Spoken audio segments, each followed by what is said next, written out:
Okay, so this week we will start looking at all of the stuff that we're going to do to basically prepare to get into the flight planning stuff. So a lot of the stuff we look at this week is going to be a review of sorts of some of the stuff we've already gone over. So let's see if I can bring this up here.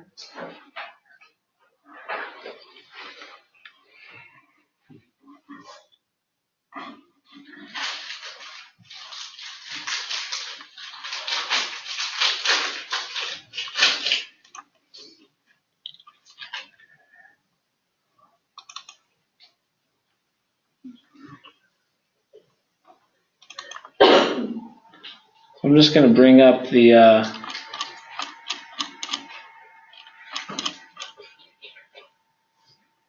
kind of what we're looking at here for this week so you guys can kind of see everything here. Okay, so week 6. So today we're mostly going to be looking at like NOTAMs. We're going to start looking at some charts and how to read approach charts and stuff like that. But for the rest of this week and kind of what we're doing here is we're starting to get into what's called the practical dispatch applications portion of where we're going to start looking at everything that we do in preparation to get ready to do flight planning. So this whole week, really all of the material that you guys have learned, there will be very little new material from this point on, if that makes sense. So most of everything now is going to be taking everything that we've learned these past 5 weeks and applying it, reviewing it, and start seeing it again. So a lot of the stuff, even though it seems like you've just been thrown up on with all this information, not knowing what to do with half of it and what part of it to remember, well now hopefully a lot of it will come back in full circle a little bit and start seeing where we use it, where we apply it, and you'll start seeing, the stuff that you need to remember. So yeah, this week is just kind of the preparation of getting ready to do the flight planning. There's a few things that we still haven't covered. I know we've looked at NOTAMs and things like that a little bit, like you've seen them in some of the material, but we're going to start looking at them in here today and then also start learning how to read the approach charts plates. So I know we've talked about them, but you really haven't seen them and how you read them, okay? Part of that will be sky vector, but mostly it's going to be what are called the Jeppesen charts that we use in here. So first off, though, let's take a look at some NOTAM stuff. So I'm going to bring up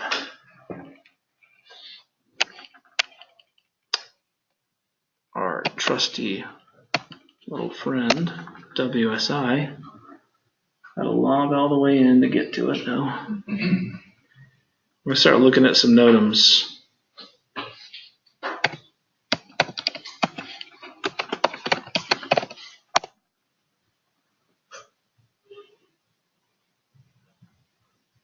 Look at that, our stock's at $41.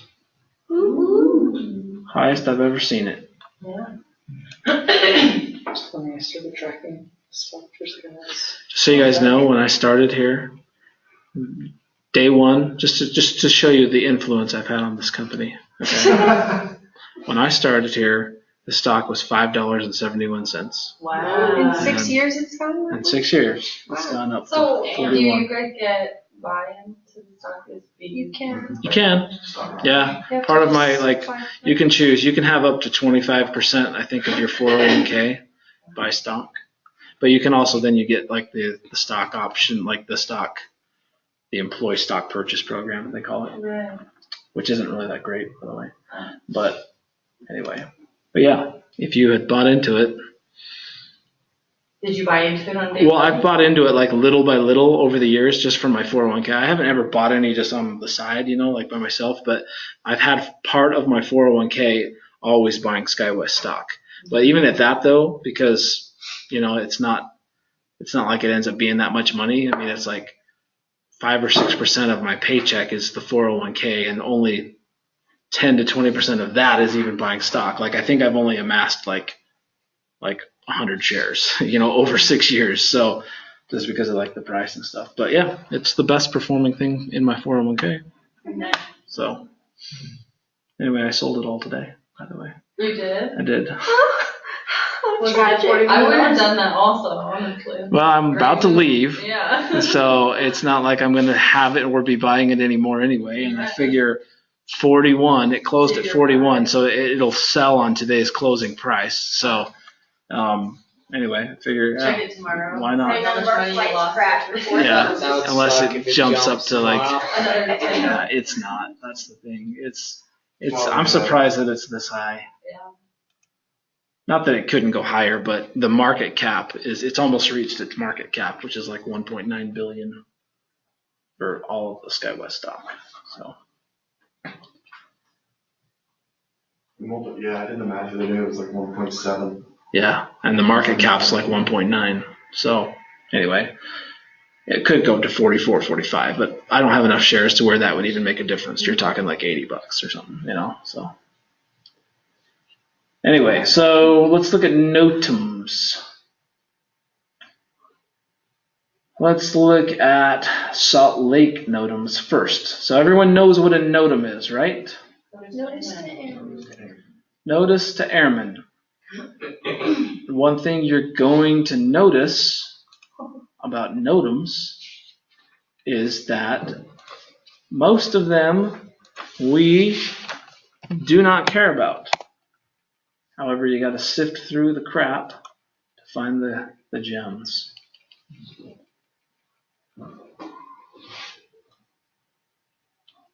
Okay, there are no Notums for Salt Lake.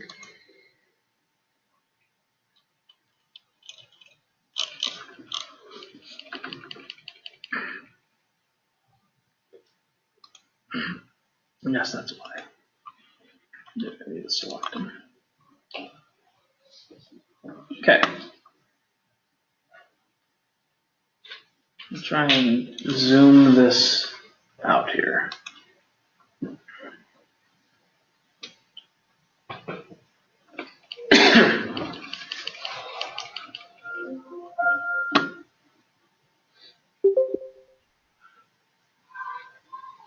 Hey, our orphanage friends are here. Okay. What's going on? Oh, wow.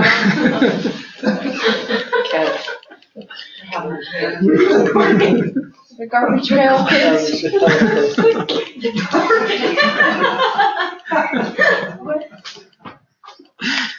Okay. So, one thing that you're going to notice about these, okay, is that Notums, they go in, they have little columns, basically. Now, can you kind of see, like, this, just to kind of give you a brief overview of how Notums work, what you see here is the first thing's going to be obviously the station or the airport that the Notum belongs to. And then this next part right here is going to be the month that it's issued in, and then the number of the Notum for that month, okay? So this Notum is for Salt Lake City, and 09 stands for September, and that 171 means that it is the 171st Notum issued for the Salt Lake Airport for the month of September. Why would it be in order? Because it's aviation stuff. I don't know. That's really weird. Yeah, well, it just means Salt Lake City, month of September, 171st Notum. And then that's if you ever need to refer to it. Like if you're telling a pilot, hey, a Notum just came out, reference 09171 for Salt Lake. Anyway, so the next thing, it just repeats the station for whatever reason. Anyway, and then This does not seem logical. it doesn't. But the thing is once you start seeing them, you'll realize how easy Notums are eventually. So the next thing is going to be the item that is affected. Okay, so going back to what a Notum is, notice to airmen. What Notums actually do, though, is they cover the things that are at an airport that are either inoperative, like airport equipment that might be inoperative, runways that might be closed, taxiways that might be closed. If the approach light system is out of service or not working, it would be in a NOTAM. So equipment, all of that kind of stuff, that like stuff, services at an airport or equipment at an airport, essentially is what NOTAMs are telling you about, okay? And so this next thing right here, so this thing that says like service or whatever, like this next one says nav, it's telling you the category of whatever it's covering. So like a nav would be navigation type stuff. Service, Runway. yeah, runway, taxiway, yeah. Service just means service equipment, yeah. At work, is it these or something else that you can type in and it will like highlight and find everything that you tell it to find?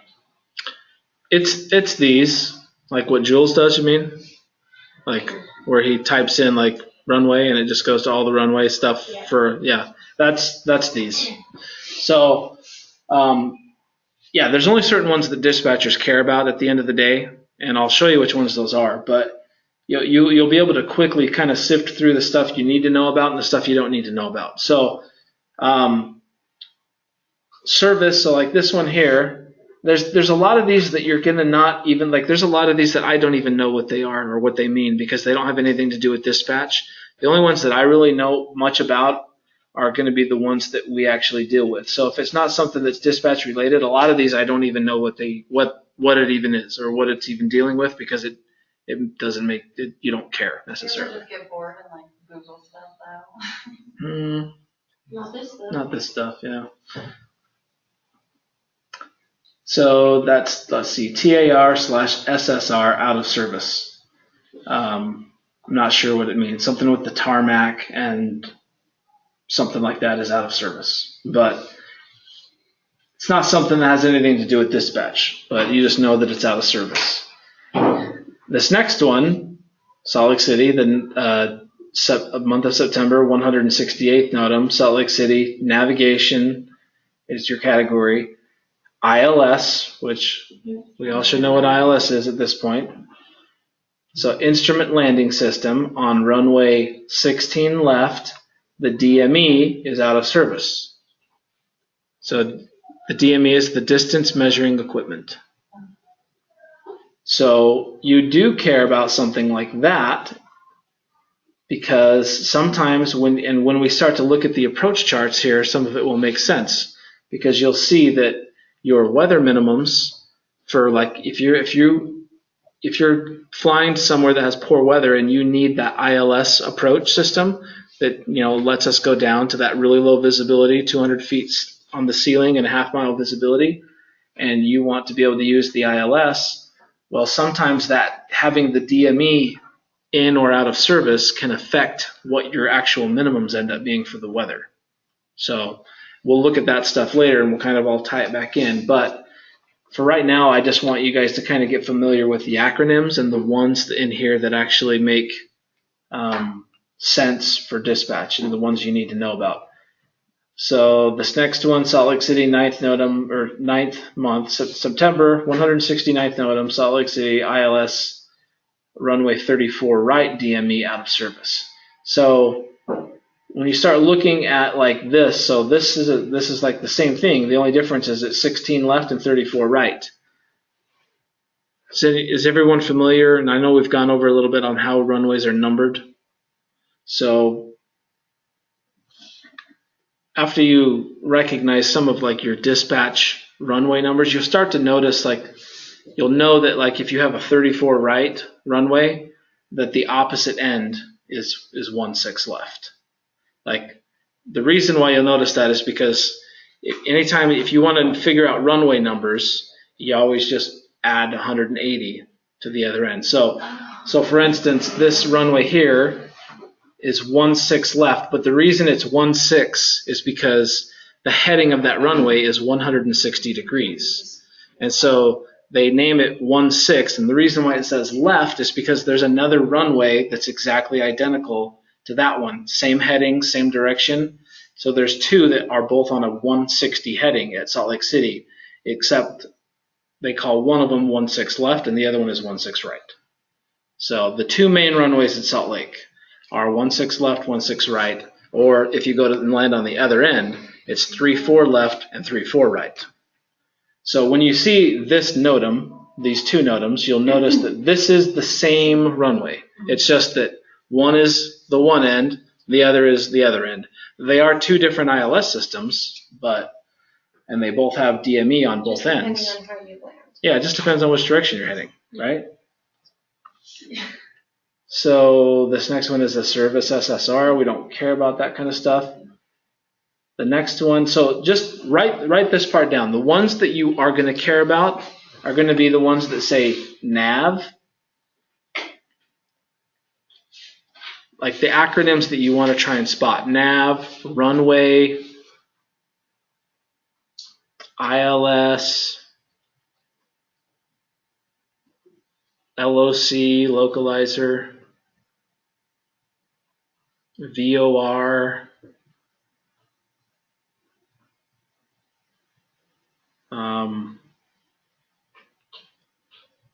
look for ones that have AD, just AD, that stands for aerodrome, which means, all it means is the entire airport.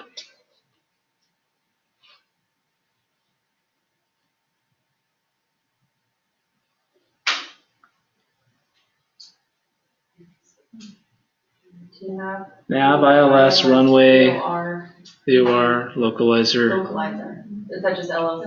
LOC, yeah. You could also look for ones that say like GP, that means glide path or glide slope, but What is that? the glide slope, so it's what makes an ILS approach a precision approach.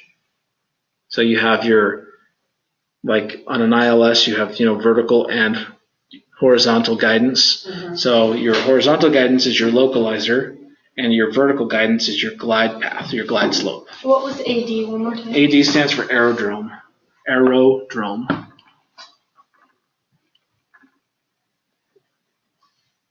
Yeah, because that means something else in records.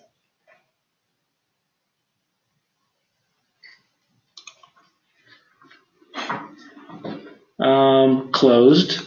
That's one you want to look for. But sometimes, just depending on where it's at, it doesn't make any difference.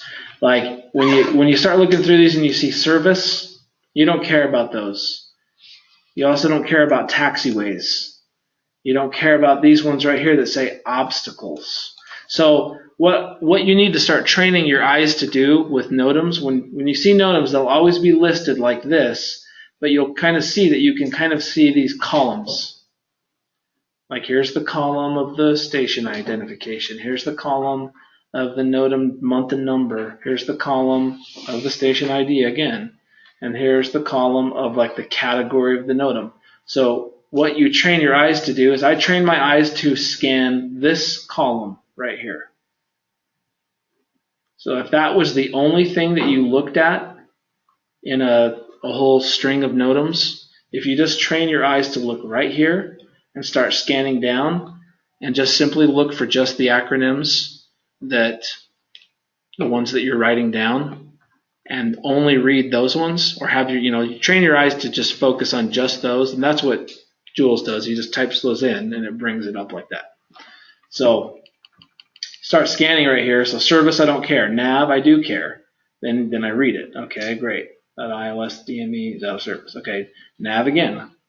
34 right DME out of service. Okay, that one I don't care about. This one, ILS runway 16 right, localizer glide slope out of service. Okay, so that's not, so that one was 16 left. So this is now the other runway. The ILS on the next one, ILS 34 left, which is these two are the same runway. Localizer glide slope out of service as well. So that makes it so like the entire ILS system on that runway, either end, 16 right or 34 left, are both out of service. Next one, obstacle, don't care about that. Runway 1432 closed. Okay. If you know anything about Salt Lake, though, you'll know that this runway is just for the tiny little prop planes. So Don't really care about that runway, although you stop because you see runway here. Taxiway, don't care. Taxiway, don't care. Then runway 1432, work in progress. So there's a ton of acronyms in these NOTAMs that you just eventually have to you'll see them enough where you'll just know what they are. But WIP, it just means work in progress. So if there's a 16 right and 16 left, Yeah, how do you know that 34 left is tied to 16 right? because it's the opposite. It's the 180 opposite. So the reason why you know that 16 right, the opposite would be 34 left, is just because you just add the 180 degrees, and then that gives you the 340, and then you know that if it's left on the one end, it's going to be right on the other end. That's the only way. That's the only reason. So. Taxiway, don't care. Obstacle, don't care. Runway, 3-4 right, sequenced. Flag, light, out of service. So yeah, most of this kind of stuff, like a sequenced, like lights out of service, you don't really care unless it's an approach light system. Yeah. So, like with our, I can't remember, tasks, maybe meters, I don't know. What they have like a time, like of when, you know, 'cause it's weather, you know, like when it's going. How do we know when this stuff is like serviced and fixed? Well, that's what we'll start looking at the actual dates on these. That's this on the end. But we'll look at that here in a minute. So another NOTAM doesn't go out to say this is repaired or anything? No, because if there's not a NOTAM, that means it's in service. Okay. So NOTAM is just telling you what doesn't work. If there's not a NOTAM, that means it is working. So But then how do you know when it is working again? Because the NOTAM goes the away. NOTAM will disappear. Oh, You won't see that's why there's numbers missing. Anyway. Yeah. I thought that was really stupid. That Oh, you mean all, these? Like in, like order, you know? it. Yeah, exactly. Anyway. So like when this NOTAM gets canceled, you know, when this taxiway reopens, this one just disappears, but then this one might still be there though. Then you have the gap between 56 and 58. That's what you mean? Yeah. Okay. Yeah. So the big thing is that NOTAM seems like this big, you know, confusing thing, but in reality, when you narrow it all down to what you have to know as a dispatcher, it's a lot simpler than it looks. Because there's only certain ones you care about, and the majority of them that are up there, you don't care about. They're not pertinent to anything you're doing.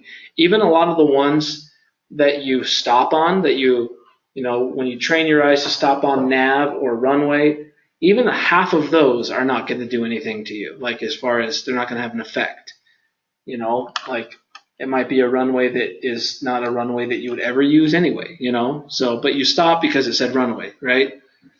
And as you become more familiar with airports, you'll know what runways you're using because you dispatched hundreds of flights there. You just start memorizing, well, San Fran has these runways, Denver has these, Salt Lake has these. You just know the runways. It's a little more daunting at the beginning because you got to kind of look up everything and like, oh, it's 1432. Is that one of the ones we use? You know, then you got to look up everything, but then you just, after you look it up enough times and realize you don't ever use it, then it starts sticking. So that's kind of just the flow of the NOTAMs. We're going to look at more stations here, though, more airports, and you're all going to go through and read some of them. As far as the timestamps, so let's go up to this second NOTAM right here. This NOTAM, once again, that's the navigation is the category, ILS, runway 16 left, DME out of service. The dates on these is the first right here, your first two digits are the year. The next two digits, the month. Then the next two digits are the day. And then the next four is the time. And these are all in the Zulu time. Just remember, everything aviation is Zulu. Okay, so this NOTAM, so this is when it starts and this is when it ends. So this NOTAM is September 21st, 2017 at 10:30 Zulu is when it starts, and then it ends September 21st, 2017 at 1300 Zulu. So that NOTAM is really only valid for 2.5 hours. So if you have a flight arriving during that 2.5 hours, then that DME being out of service will apply to you. If you are in a situation where you care. Like if you have great weather and things like that, when you're looking at systems like ILS systems and stuff like that, the only reason you would ever even care about that NOTAM is if you knew that Salt Lake was going to be bad weather and that you were going to have to go down to ILS type minimums where you need that DME in order to get your lowest possible minimums. Now, if the weather's great, like it is outside, you could care less if all of the instrument approaches were out of service and you didn't have, it didn't matter, you know, you got 10 miles visibility, sky's clear, you don't need any instrument approaches really. You only care when the weather's bad enough to where it would actually matter. So a lot of times, you know, you may see a whole bunch of NOTAMs, but unless the runway's closed, then you don't care because you don't need, you know, you don't need any special weather minimums to be able to get in. So you start paying a lot more attention when you know that you're sending a flight into a city that has 1 mile visibility, maybe a 400-foot ceiling forecasted for your ETA. You've got an alternate added. You've got all this extra stuff. Maybe he's a high-mins pilot, and so you're adding that extra 100.5. You know, those are the variables you start caring about, caring about. And that's when like NOTAMs matter more. That's when, I mean, not to say that they don't matter in other situations, but when you're looking at stuff, you know, you're not going to care about an ILS approach being out of service if you're sending a flight that doesn't even need an alternate.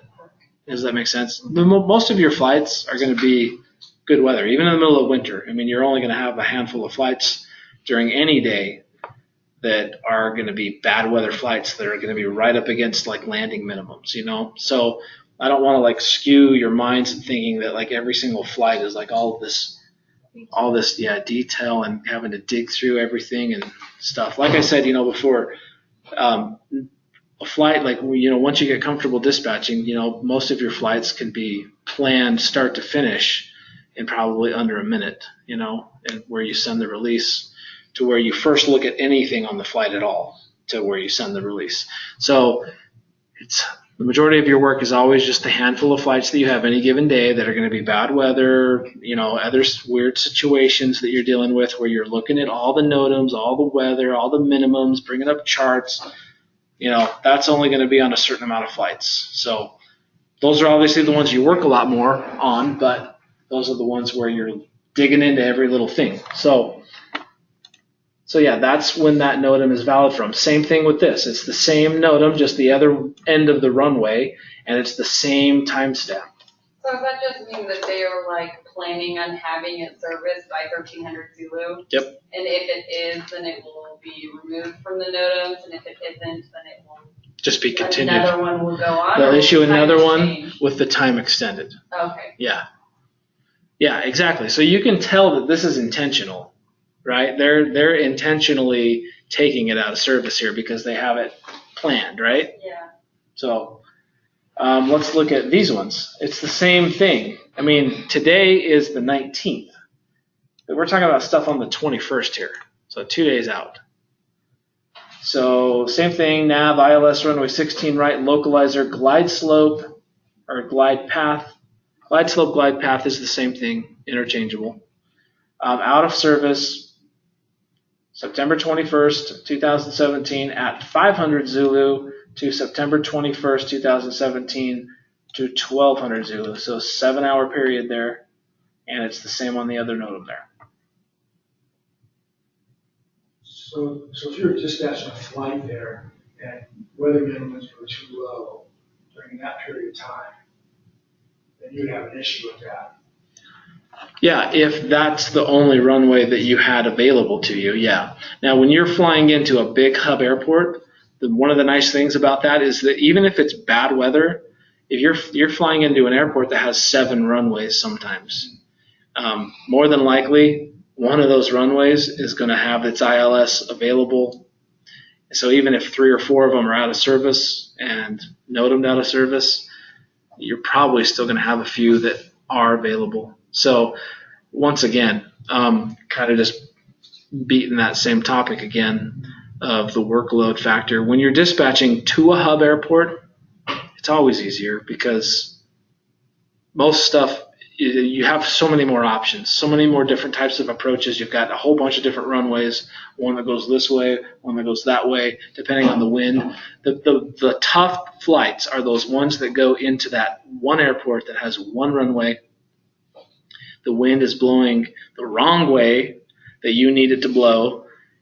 And sometimes it only has an ILS on one end of the runway and not the other. Like St. George is a good example. Now, we don't normally get bad weather here, but when we do get bad weather, they have to circle to land on runway 1. We normally like to land on runway 19. That's the end of the runway that has the ILS, or in St. George's case, it's an LDA approach, but we can go all the way down to 300 feet and a half mile here, but rarely is the weather ever that bad here. But if and when it is, if the wind's not favoring landing 19 on runway 19, then we have to go and land on runway 1, which is the opposite end, and runway 1 has no instrument approaches. So your visibility and all of your weather minimums are way higher to land on that runway. So you end up needing, it's a difference of needing like 300 feet on the one of a ceiling and a half mile, to where on the other end you need 3,000 feet and like 4 miles, basically, if the wind shifts on you. So those are the ones that are harder because, you get into that situation where the wind's not favoring, if the ILS or the LDA here is out of service, then your minimums go way higher. So, but one runway airports, those are the ones that are always tougher because they limit your options. The weather, if it's not favoring that one runway, then you're going to have issues normally. So this one here, this runway 1432 closed. That's from September 19th, 2017, 1300 Zulu, so that was this morning, and closed until October 2nd, 2017. So that's closed for a while. And all these taxiways we don't care about. Obstacles, don't care about those. 3-4 right sequence. That's actually, sorry, I said flag, but that means flashing. FLG means flashing light out of service. Don't care about sequence flashing lights though. Obstacle, taxiway, taxiway, taxiway, obstacle. So you start seeing here, taxiway, taxiway, taxiway. Apron, we don't care about anything that says apron. What's that? Just where the airplanes park. Come down here, runway 35. Okay, so runway 35 is the one that's like in Salt Lake City. It's the far east runway. It's like on that side, like where the charters and the Air National Guard plane, all those things are on the far east side of the airport. Sometimes we do land on runway 35. It is a long runway. It's like 9,500 feet. But this here is, let's see, touchdown. So the runway touchdown zone lights are out of service. Now, don't expect you to know what those are, but over time, you will just by default know. You're not going to get, the thing is about any of these types of acronyms, nowhere on your practical, or I don't think it's on ADX type stuff, you're not going to get like, hey, what is this? What's this kind of stuff is just stuff that you're just going to learn by repetition. It's not, I don't expect you to know it in here. So, like I say, there's half of them I don't even know now. So I certainly don't expect you guys to know. But sometimes these types of lights can change your minimums. It'll make a little bit more sense when we start looking at the charts to see what we actually need. But so yeah, taxiway, we don't care. Taxiway, runway 16 right, lead off light at taxiway A6 out of service, don't care. apron, don't care. Keep scanning, taxiway, apron, obstacle. Yep, that's pretty much it. So when you're used to doing this and you're looking up and down those NOTAMs, you probably could have scanned all of Salt Lake's NOTAMs in probably, 15, 20 seconds and read all of the ones that you needed to, all the ones that say nav and all the ones that say runway. You would have seen and looked at, okay, don't care, okay, that one doesn't matter. It's like you just write them off. You're only reading maybe 20% of them, and then, most of those still don't even really have an effect.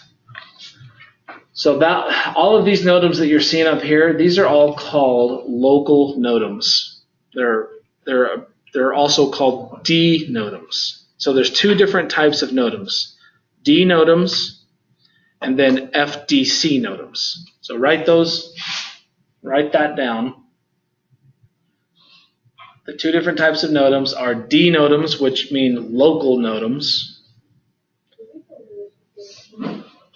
Yeah. And then FDC NOTAMs.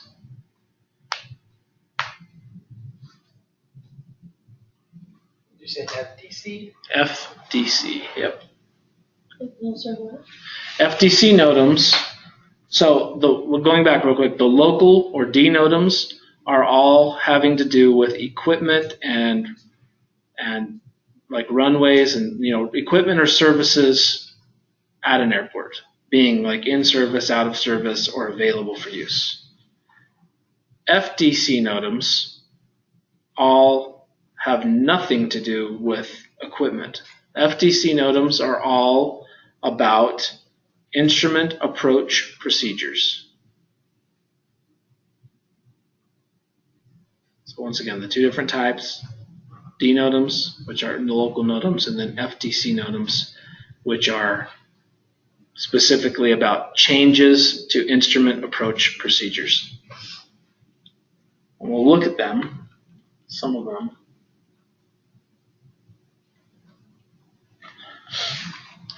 Does everyone remember what an instrument approach procedure is?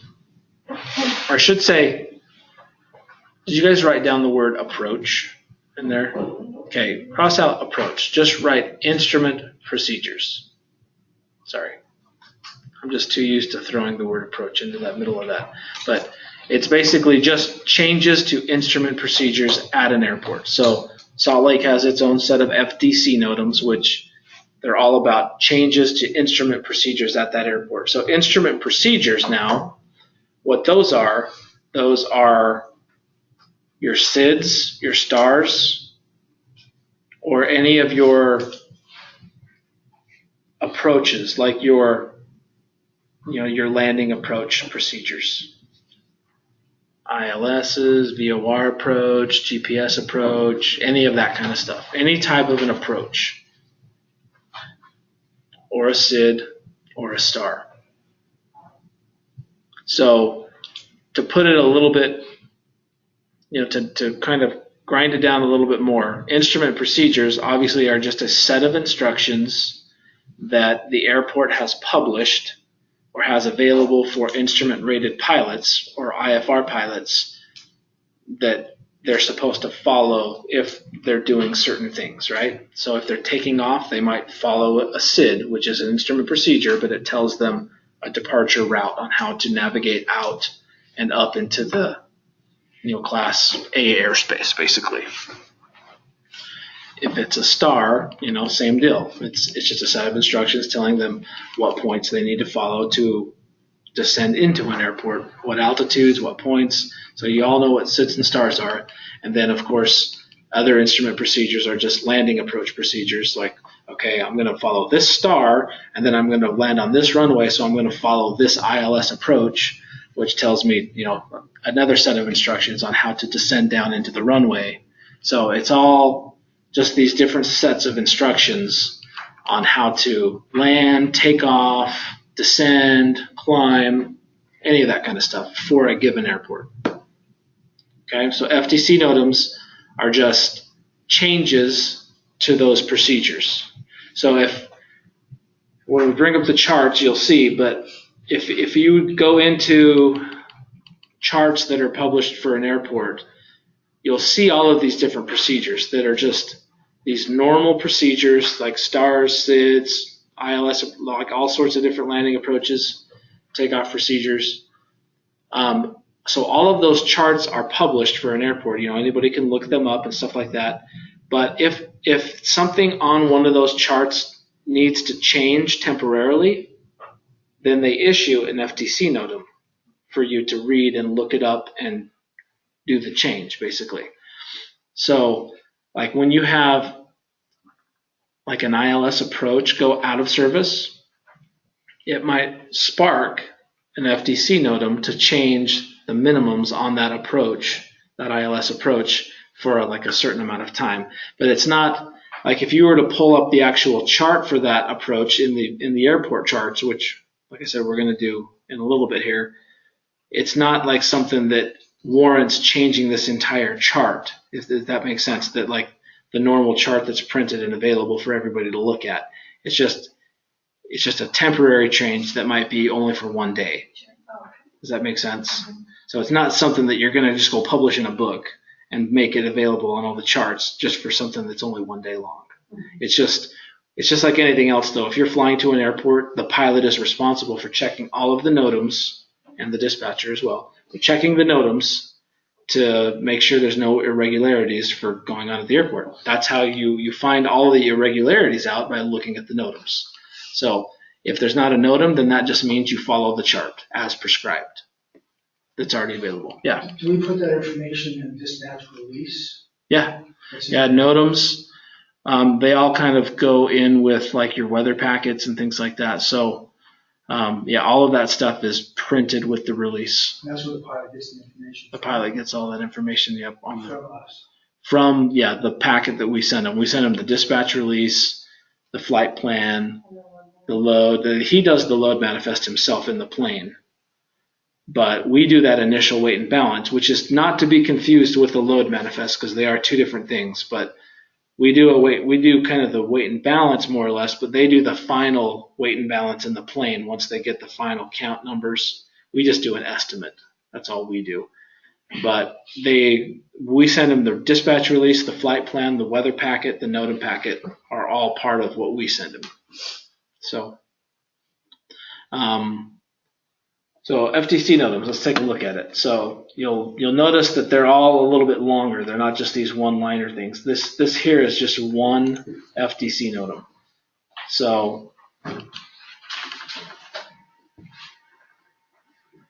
most of these FTC NOTAMs they just track that. They don't track them by month. They track them, they track them basically throughout the year. So this one was issued in July, and it's the 1600th. I don't know how they come up with their counting system, but either way, this part is, if you know how to read this, that's all that really matters to you guys, okay, on the local NOTAMs. Don't worry too much about the FTC NOTAM little date and number stamp there. The only thing you need to really concern yourself with is, okay, this is an FTC NOTAM, which it always says right here, Salt Lake City, and then this one is dealing with a SID, okay? And so it's telling us that the Edith 5 departure, which is a SID out of Salt Lake City, it's telling us to disregard altitude crossing restrictions and published speed restrictions. All other data remains as published. So if you're looking at the Edith 5 departure SID for Salt Lake City on a chart, then it's not going to mean anything to a dispatcher. This will mean a lot more to a pilot. If he's following that SID, he knows that he can disregard altitude crossing and speed restrictions for whatever part of that. So the SID has to do with the takeoff, or what is it? The standard instrument departure route? Okay, so it's just like the procedure of takeoff on that particular it's airway or whatever? Yeah, when you take off, you follow that SID to wherever it's taking you. The SIDs and stars they're all going to be a lot more clear to you in the flight planning. Once we start walking through that, you'll see all the SIDs and stars. Like if you're in Salt Lake and you want to go to Seattle, Well, there's going to be a couple of different SIDs which take you to the northwest that you would follow. But if you're going from Salt Lake to Minneapolis, then there you would follow a whole different set of SID procedures that go to the northeast. So Or if you're going southwest. You on to the jetways. Yeah, whatever corresponding route that would connect conveniently to where you're going. Yeah. Since it's stars considered charts, is that considered a chart? Yeah, because they're takeoff procedure charts and land and arrival procedure charts. Yeah, they all have their own separate chart though.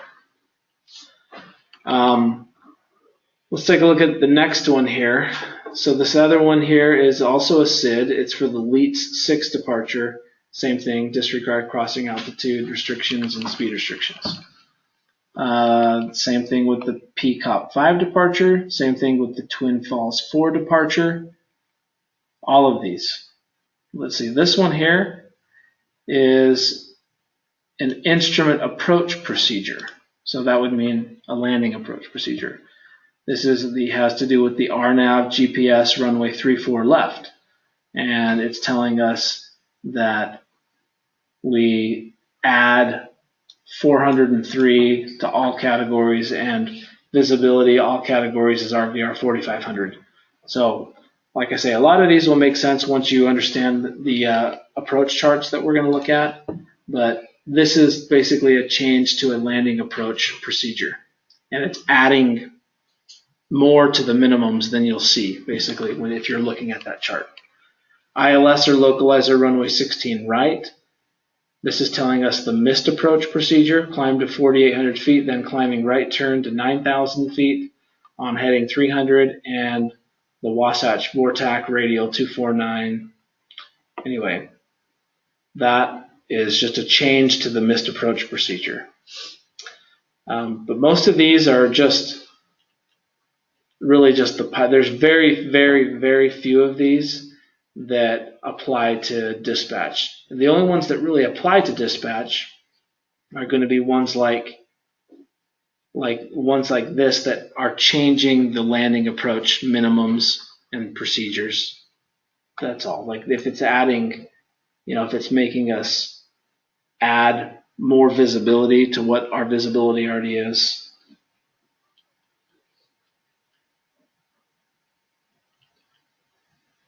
What would cause it to change the missed approach?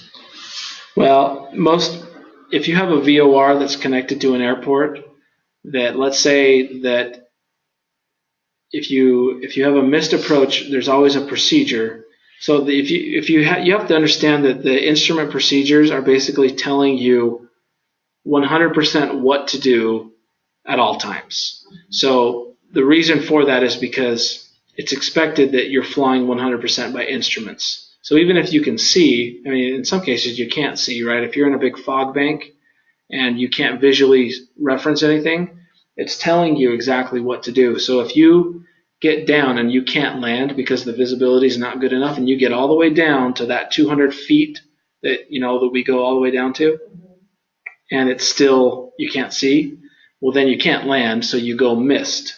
And you follow the missed approach procedure, which tells us, in this case, let's go back up to that one. But what would cause that, to change? Why would it be different? The reason why is, take a look, let's say that the normal missed approach procedure has you tune into a VOR that's north of the airport, let's say. And in order to follow that approach, you have to tune into that VOR and fly on one of the radials that comes off of that VOR. But let's say that VOR is out of service, okay? And now you can't follow that missed approach because that VOR is not in service, it's not working. So they have to change it temporarily to something else and to a different VOR, let's say, in the area, instead of the one that's not in service. So that would be the only reason, though.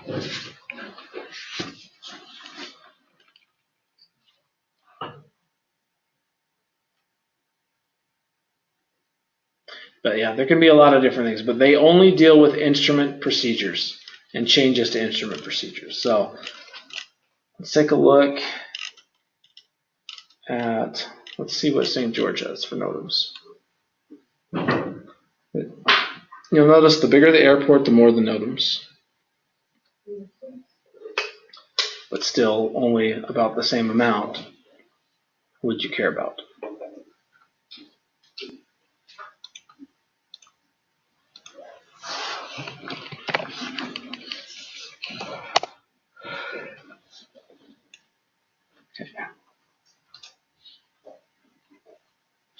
There's one. There's one local NOTAM, and it looks like a couple of FTC NOTAMs.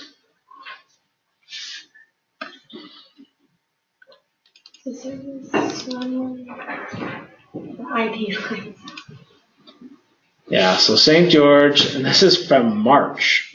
March. Permanent. Does it No, say? isn't it? Yeah, this one is permanent right here on the timestamp. Yeah, so it started March 29th, 2017, 1501 Zulu, and it goes until, no, it's permanent. Of course, it's forever. They don't plan on ever fixing it. Yeah, pretty much. Even that, I mean, sometimes they'll put permanent, but it just means like, it really just means that the NOTAM's going to stay because they don't have a timeline on fixing it. So, yes, St. George service, I'm not sure what PCL is, but runway 1, runway end identification light is out of service. So you never know when it's going to end. Just good luck. Except for low, Intensity. yeah, intensity. Yep. Those are just the lights that just flash at the end of the runway. So there's 3 FTC NOTAMs here, and it's just St. George Instrument Approach Procedure for LDA Runway 19. Procedure is not authorized except for aircraft equipped with suitable RNAV system with GPS. And it has to do because the EHK DME is out of service. That's the reason. So sometimes they'll put this in here to tell you why. Sometimes they do, sometimes they don't. But this is the reason why this is being issued, is because the EHK VOR technically is what that is. But the DME on that VOR is not working. Wherever the EHK VOR is, I'm not even sure. But part of that VOR is used in the LDA at St. George. So obviously it's close enough to be used in St. George, but it's just basically telling us that normal aircraft, unless you have a suitable RNAV system with GPS installed, you can't use the LDA runway 19. So most of these little planes, they don't have RNAV and GPS, like the prop planes. Obviously our planes do, but it's pretty much really just jets that have most of that stuff, or really high-tech prop planes. This next one, VOR DME-A, which just means anytime you see like this where it has a -A or a -B, that's signifying a circling approach. And you'll see these when we pull up the charts, and they'll make more sense, but it's just basically saying procedure not authorized. So NA always means not authorized in the NOTAMs. And then this last one is for a SID, the JITCA 2 departure. Runway 19 departure procedure not authorized except for aircraft equipped with suitable RNAV system with GPS. So that's it for St. George. Pretty basic. Somebody else throw an airport out there that we can look up. Palm Springs? Somebody say Palm Springs?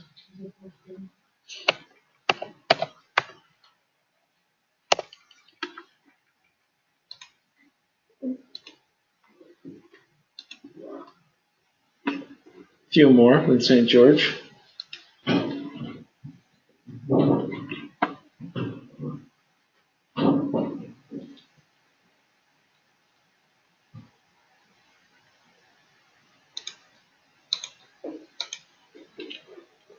Okay. Who wants to give this a shot? Courtney, I feel like you do. I do? Yeah. Just read that top one there. The Palm Springs, September 27th NOTAM. in Palm Springs, taxiway. I don't know what a BTN is. So, Taxiway seat and Atlantic Aviation. so BTN just means between. Between. Oh, Yeah. okay. So taxiway A between taxiway C and Atlantic Aviation is closed. Okay. From when to when? September 19th, 2017 at 05 or 8 o'clock. Zulu o'clock. To Zulu clock. To October 2nd, 17 at 1900. Cool. Okay, Caden, how about you grab that next one? Okay. So, Palm Springs, September, it's the 26th. Noam, and there's an obstacle tower light. Don't worry about that part. I'm going to describe that part. I was gonna say I don't really know this yet, but So this part, where do you want me to start back? this part Without here, service. Out of service. this part right here is just a tower registration number. Oh. Okay. So Told you this which part tower? here is just that's your lat long. Like if you were to look this up on a GPS, latitude. that's where it's at. Tells you which You one can it find is, where it's at. Yeah. And then 2.5 nautical miles northeast of Palm Springs. Okay. And then it's 684.1 feet. Is that tall? That's MSL, mean sea level. So right here, the next one, 223.1 feet above ground. Oh, Okay, is out of service. So this going back to this here, the FCC, which handles all the radio towers, Federal Communications Commission or whatever they call it, FCC. Anyway, they have any tower that's over a certain height, they have like a registration number for it. So if you were to get all curious about, well, what tower is this, or like whose tower is this, or what's that tower for, who does it belong to, or whatever, you can look that up in an FCC book, and you can look up that registration number. It'll tell you where the tower is, who owns the tower, what it's for, if you care. Most of the other information, though, I mean, this gives you the location, for a plane. Get their light fixed. Yeah, because that little blinking light, you all see lights on the tops of towers that blink. If those lights are out of service and you're near an airport, then those have to be, those are obstacles technically. So like you look around St. George, there's tons of those, right? There's up on the mountain, up on, what's that? What do they call that? Webb Hill. And then Utah Hill, and anyway, they have all those antennas and stuff. If they're ever out of service, if those lights that blink are out of service, you'll see it in the St. George NOTAMs, because they always will go into whatever airport's nearest for those NOTAMs for that area. So they don't have to be like it's not like an airport tower, it's just like a cell phone tower or whatever. Yeah, because if you're out flying around in a plane, most of this, it's not going to be really that important to, you're, as a dispatcher, you're not going to care about any of those NOTAMs. But if you're a pilot flying into St. George, if you're flying down, and going back to that example of if you're coming down the canyon here, for those of you that have flown on like the Salt Lake St. George flight, if you're flying down the canyon, you normally come straight down the canyon and you land on runway 19. But if you had to circle to land in St. George and land on runway 1 for whatever reason, you still come down the canyon the exact same way, just like you're going to land on 19. The only difference is on a circling approach, you come in like you're landing, and then once you see the runway, you just simply do a big circle around, and then you come around and you land on the backside. But you have to keep the runway in sight the entire time. But as you're coming around, and I've been in the jump seat on a couple of occasions where we've circled and landed in St. George. And when you circle in St. George, you end up flying right over those antennas. Pretty low, too. So, in those situations, the pilots definitely care, because if you're coming in at night and those things aren't on, or not blinking, you get pretty close. If you're coming in You might be just a couple 100 feet above them in some cases. So you want to definitely know, in those situations. But only the pilot would care. The dispatcher in that case would never care. But yeah, you'd be surprised though. You get pretty close. But any airport where there's towers in the vicinity where you're going to have low flying planes that are approaching the runway or circling to land or flying just a regular traffic pattern. In most cases, it's just the small prop planes that really care. I mean, they don't fly that high anyway, around anywhere, so they're going to care more in most cases. But that's what it's there for, though. Okay. Let's see here. We don't really care about any of those, right? Yeah, most of these we don't really care about. We should do like Vegas or something. Vegas. So this one has an FDC NOTAM for a star.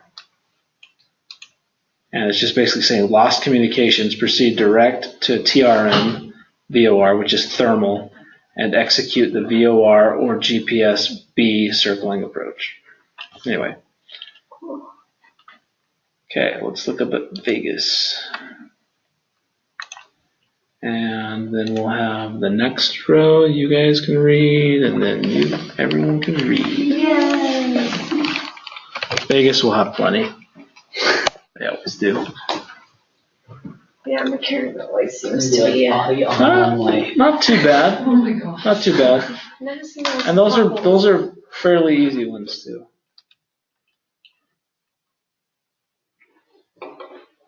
Those would be like ones we look at or care about. Maybe. Yeah, more or less. Okay. All right.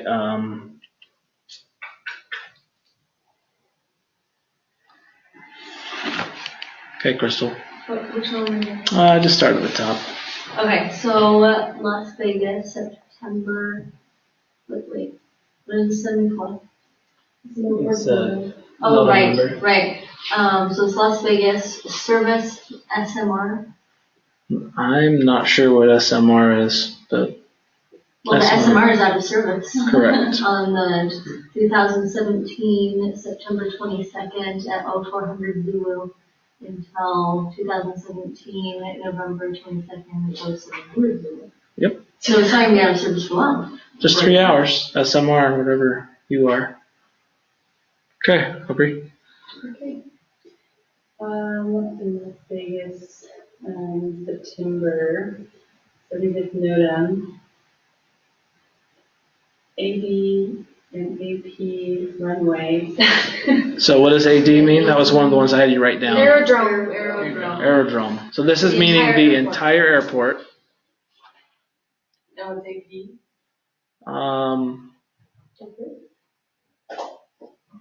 Status. Safe airport. It must, probably just airport, aerodrome, airport, yeah. Okay. Runway status lights system out of service from September 22nd, 2017 at 0400 Zulu to September 22nd, 2017 at 0700 Zulu. Okay. I'm gonna skip that next one since it's pretty much identical. Those next two, actually. Okay. So. Las Vegas, September 59th, Las Vegas Service and ADIS, whatever that is. The ADIS is the Automatic Terminal Information System. So that's just as a frequency they tune into, and it tells them what's going on at the airport. It's out of service from September 20th, from 2200 Zulu until 20th, 2300 Zulu. Okay. John or Tyler? Las Vegas on the 68th September, Las Vegas service. It'll be ST. That's going to be microburst. Microburst weather detection system is not available on the 20th of September 2017 from 13:30 Zulu until the 20th of September 2017, 21:30. Yep, so microburst / wind shear detection system, not available. Those are things I feel like you want. Yeah, if you know there's going to be a thunderstorm, like if you're looking at your TAF, that would be, if the TAF's good though, you probably don't care. Okay, Tyler. So I'll do the runway one. Okay. So the Las Vegas September 64th NOTAM, runway 19 right, Poppy out of service.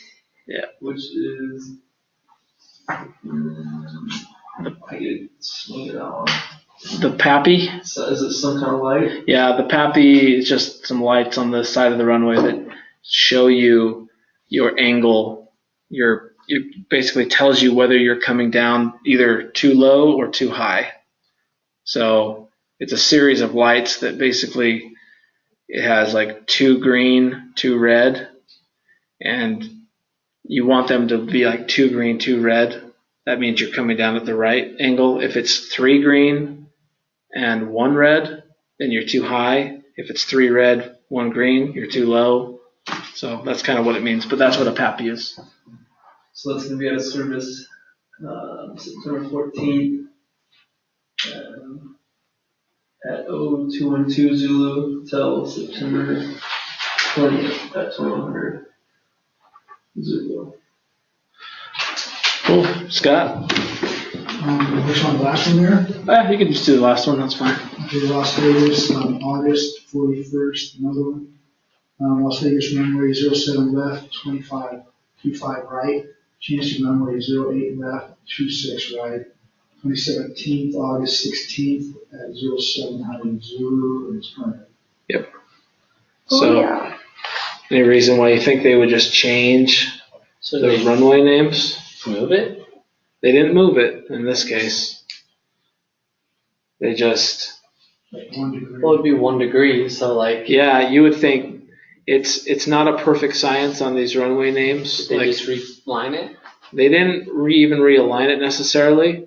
It's just at big airports where you have a lot of runways, sometimes you run out of, like, for instance, like Chicago is an example. It has like 4 or 5 runways that goes the exact same direction. Like, like boom, boom, like Atlanta is another one. They have like 5 runways. They're all parallel with each other, right? So you get into that combination of where you've got so many lefts and rights, right? So you've got, like in Atlanta, as an example, you have runway 26 on the top 2 runways. The 2 northernmost runways are 26 left and right, and then the next 2 are 27 left and right, and then the next one is 28. They just say 28, even though all 5 of them are going the exact same heading. They just will throw in, just use other numbers. Or sometimes they'll go left, center, and right. Like in Chicago, they have 28 left, 28 center, 28 right. Oh, jeez. Chicago or Dallas Fort Worth also has the same thing, 17 left, 17 center, 17 right. But then they have 18 left and right, which are also the exact same. If you look at one of the airport charts, you'd see. But it doesn't really ultimately matter what it's more or less the direction it's going is kind of all it's really saying, but that's why they did it there. Obviously, it's not off by too far. Yeah, it's not. Even if they When you look at a chart, you can actually see it'll say actual heading, but then it'll say the runway number. Like if it's 28, but the actual heading is like 275. Because the other thing is they only go in tens, right? So 28. If the real heading is 275, you can't put 275 on the runway. It's either got to be 27 or it's got to be 28. If it's halfway in between, then you just pick. So that's all it really is. FDC NOTAMs. Gotta see, there's a few in there, but you'll have a chance to, as we start doing flight plans and stuff, the first couple of flight plans we're going to just all walk through together. So you're going to see a lot of these. You're going to see NOTAMs over and over. You're going to see everything over and over. So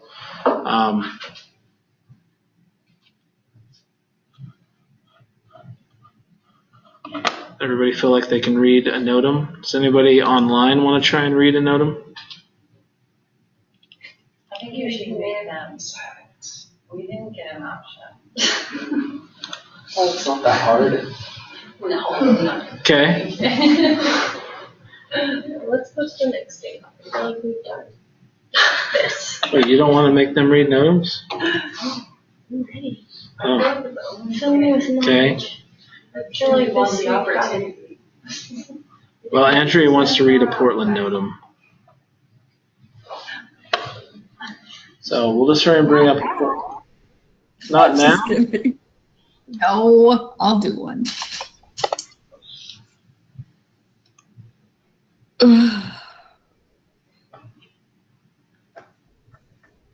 Is that big enough for you to see? Yeah, that's fine. Okay, just read that. Read the second one. PDX September the 45th NOTAM. PDX the navigation of the ILS runway. 10 left localizer glide path out of service. September 20th, 2017, 1600 Zulu to September 20th, 2017 at 2359 Zulu. So that's one that we would care about. Was that a clapping? Yes. You did really good. Huge round of applause on this end. Well, thanks. Okay. Anybody else want to try, or do you want to move on to the charts? Yeah, sure. Give it a shot. Oh. Yeah, Garrett.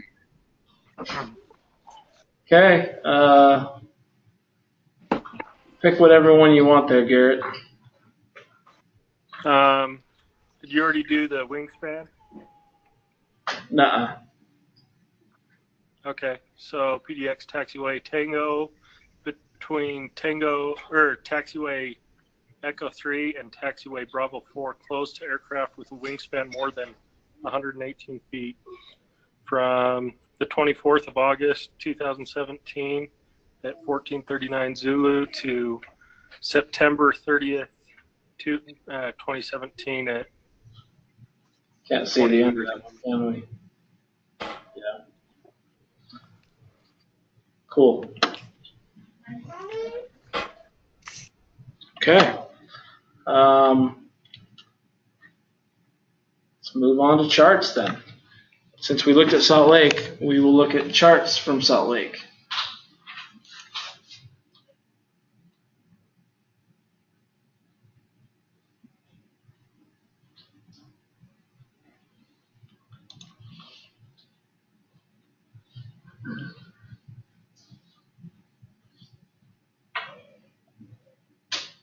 Okay, so you guys have all seen SkyVector already, so you're familiar with like the main, like the en route chart. So you've seen the jetways and all that stuff. You've seen all that. These are going to just be the airport specific charts, okay, that we're looking at. These are going to be your, basically these are all your instrument procedure charts, as well as your airport like map chart and some of the airport like informational charts. We're going to bring up Salt Lake City here. Disregard any of this stuff over here on the right. The ones that we care about are going to be all over here. So first one I'm going to bring up is just the regular Salt Lake Airport info chart.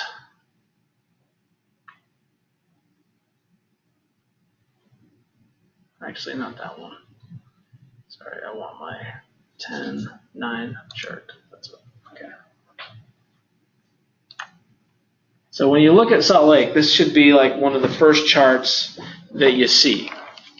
Now, this chart really isn't one that dispatchers are going to be looking at too much, but this is basically just kind of the airport layout chart is what this is.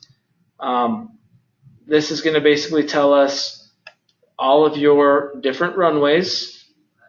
It's going to have the terminal information, taxiway labels, things like that for you to look at in case you want to see. So if you're not familiar with an airport as a dispatcher, then you probably will take a look at this chart because you're going to want to know, which runways are your big long runways that you might be using, right? So this is Salt Lake. So you can see this big, starting from the left to the right, this big long runway over here is runway 34 left on this end, which is these always face north here. So north is at the top, south is at the bottom, 16 right on this end. So this is if you're landing going to the south, you'd be landing on 16 right, and if you're landing going to the north, it's 34 left. So this runway, other things it tells us here, this runway is 12,000 feet long. When you look at these runways, you can see that it kind of shows all these dashes here at the bottom. That's kind of signifying to you what type of instrument approach light system it has on it. So when you see these types of lighting configurations, you can see one over here. If you scroll to the top, you can see one on 16 right, 16 left. So these 4 runways here at Salt Lake, so 2 pieces of concrete, but 4 different runways essentially, right? 2 going north, 2 going south. Those are the 2 main runways, 34 left, 34 right, 16 left, 16 right. When you see these lighting systems, that to a dispatcher means that it has an instrument approach to that end of the runway. If you don't see lights, then that usually means there is no instrument approach to that end of the runway. If you were to look at St. George, you would see lights just on one end of the runway. Just on the 19 end, you wouldn't. If you looked at the runway 1, you wouldn't see anything. So,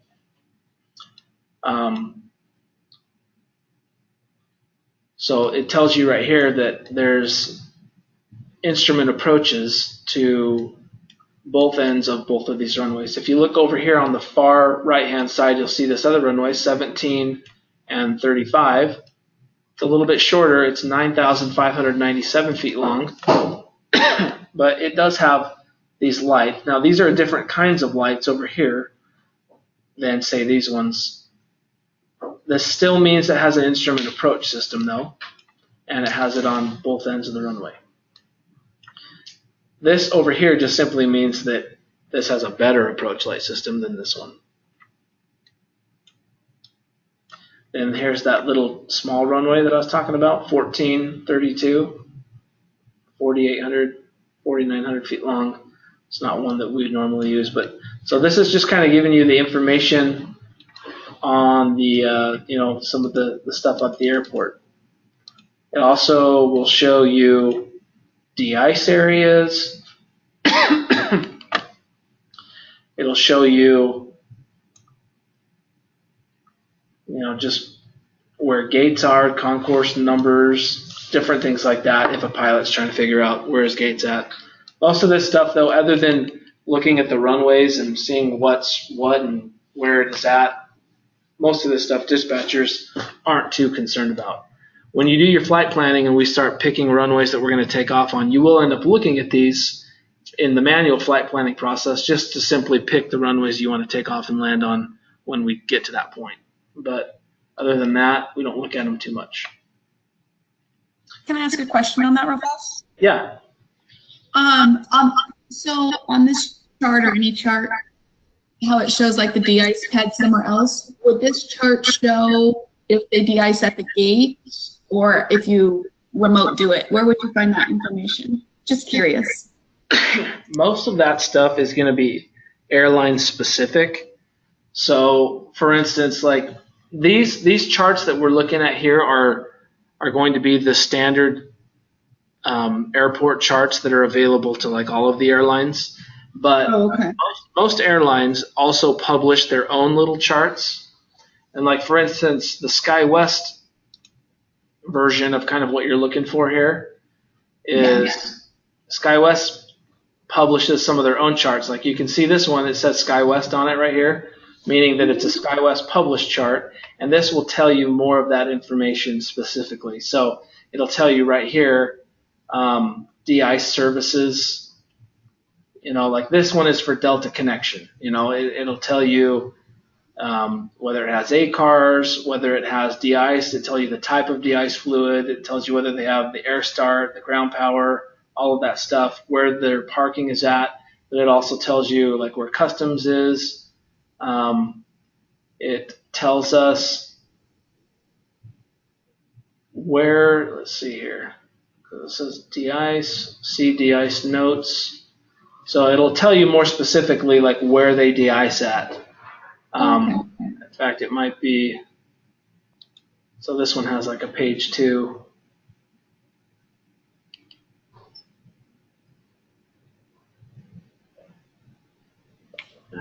Fence.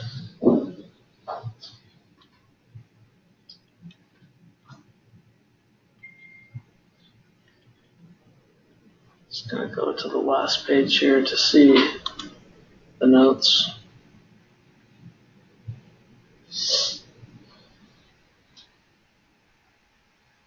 Oh, yep, there it is. Yeah, so it'll just tell you usually where that, upon completion of de-ice, I mean, it'll tell you normally if they're at the ends of the runway or at the gates, more specifically. But anyway, those are all usually just run or airline specific, depending on the airline. Thanks. Yep. The next one here that we're going to look at is kind of the airport info continued. So these charts here are going to tell us more about what the airport itself has as far as lighting for the runways, the width of the runways. It'll tell you exactly what kind of lights each runway has available on it. It'll tell you our takeoff minimums. It'll tell you a few different obstacle departure procedures. So as we kind of scroll through this and look at this, let's start over here on the top left. This area here just kind of, what's that? Oh, yeah, birds in vicinity of the airport. It just tells you a few little things about the airport. Due to traffic volume, local departure and arrival operations are discouraged and delays can be expected between those hours. Air National Guard operations, things like that. So when you start looking at, these are going to list the runways here, and it's going to tell us what types of things are available on each given runway here. So on that little small runway, which is runway 1432, it starts to give us all these little acronyms right here. Those are the lights, right? Those are the lights that are available. So HIRL stands for high intensity runway lights. Those are just the lights that run along the edges of the runway. It has a PAPI. That L means it's on the left side. And then the angle is 3 degrees. And then over here it says the runway is grooved. What that means for grooved, what that tells a dispatcher is that the runway, and if you've ever seen it, if you've ever been on a runway, you see all those little grooves in it. It's not like a normal like road or pavement, right? All those little grooves. Most runways are not built perfectly flat. They're built on a slight angle, like a normal road. You can kind of tell that a road kind of has like a little bit of a bow to it, so that the water will roll off to the sides. On a grooved runway, all that means is that the water goes down into the grooves and then rolls off to the sides. And obviously that keeps standing water and things like that off the runways. So, what's that? Just so you don't have a slick runway? Yeah. Does that help with ice too? It does, yeah. It helps with everything. And it also helps with traction as well. When you're landing, it kind of creates a little bit more traction. So you come over here, it says the width of the runway is 150 feet. And then this one, just a little note, it says runway 1432 is closed below 1200 RVR. So next we come down here, 16 left, which we know is one of the bigger ones, 16 left, 34 right. It has HIRL, which is the high intensity runway lights, and then it has a CL, which means center line lights. So everyone has seen like the little, the whatever you call those along the middle of the runway, like what are those called? On like a regular road. Oh man, now it's fun. Yeah, now that you want to know it, like just the lane markers type things, So The fog lines are on the outside. I can remember the middle one. yeah. So obviously, you put your nose tire right on the stripes, center line stripes. Anyway, so that means that it also has centerline lights. It has lights that are built into the pavement that just, they're flush with the pavement, so you can obviously drive on them, but it has those lights that go along the entire center line as well. So you got the high intensity runway lights on the edges, and then you got the center line lights in the middle, and then this right here, that ALSF-2, that's the type of approach light system that it has. If you remember when we were looking at the lights on the map part, it showed like the bigger runways had the nicer, more configured lights. Well, that type is called an ALSF-2 approach light system F. I'm not sure what it stands for. Then -2, which is pretty much the best type I think you can get that's out there right now. And then the TDZ stands for touchdown zone lights. That lights up the area of the runway where you normally will try to land on. So in addition, so you're thinking of all these different lights, the edge lights, you've got the middle center line lights, then you've got touchdown zone lights, which light up the whole landing zone area that you don't, so when you're coming in, you want to try to touch down on those lights or in the area that's usually like 500 feet to 1,000 feet long, though, of these lights. So somewhere in that area you want to land. If you're beyond those, where you no longer see the touchdown zone lights, usually you'll know that'll tell you you've drifted too far down the runway to probably land at that point. So you probably want to go around and try again.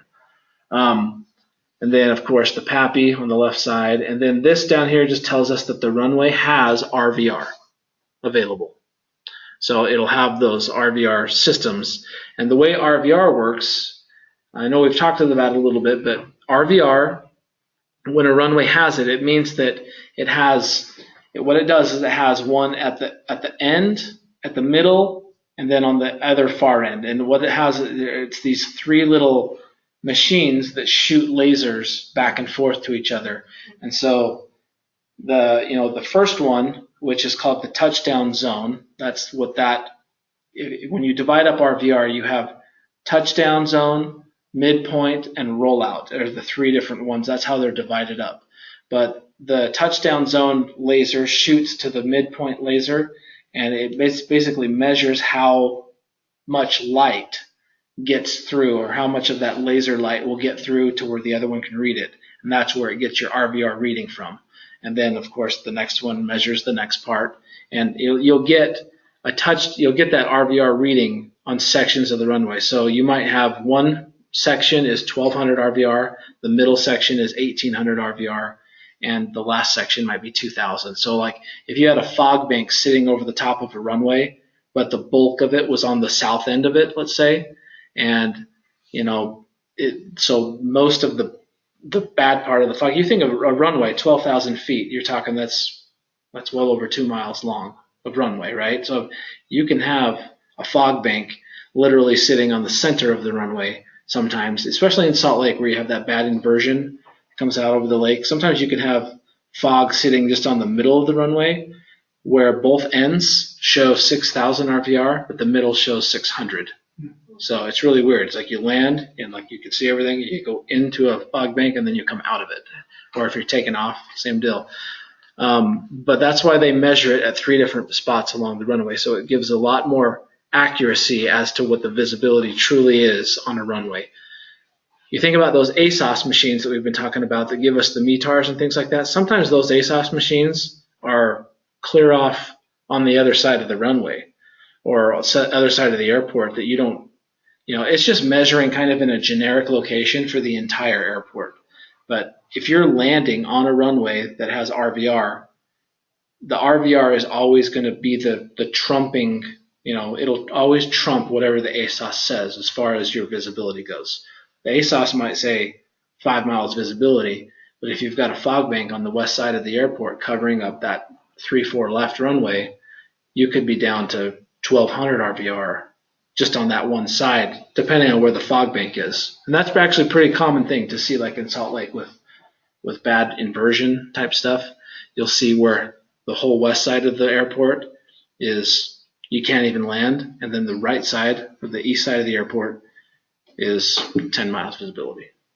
Just depending on where it's sitting, Kind of gets crazy like that. Remind me real quick what RVR stands for. Runway Visual Range. Range. And what's the ASAS? It's the automatic, basically weather observation system. So AWOS, ASOS. You'll see mostly AWOS is how you'll see those. But yeah, automatic weather observation system. Anyway, that's all that's saying is that the runway has RVR available on it. Like this 1432, there's no RVR on it.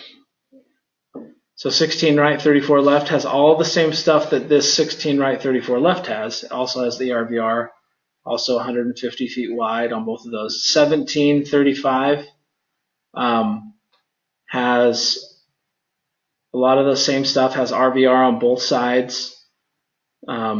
It has, so right here you see this ALSF2 approach light system. On this one, it's called a Malzer, M-A-L-S-R.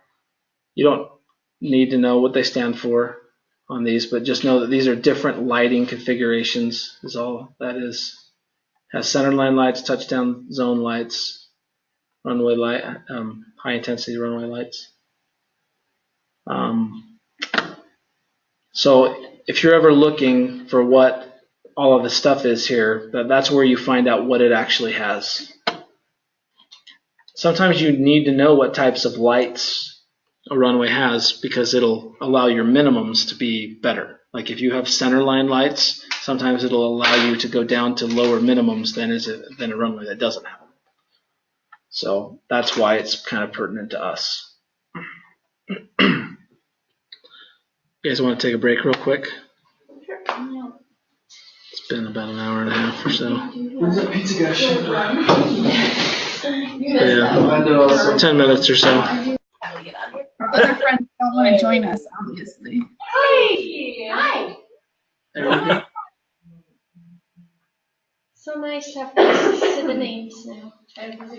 Always better to have faces to the names. We see. Yeah, that's right. And Andrea's cute little There you hands, go. too. Hey. You turn yours around so we can see. Oh yeah, sure.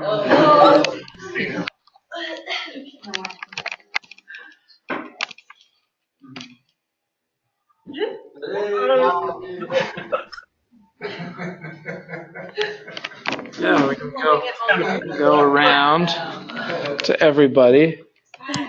Introduce Hello. yourself. That's Caden. His sister Courtney. Hello. Current SkyWest employee. Yeah. I don't know if I'm not. That's nice, you don't have to be. Chantel.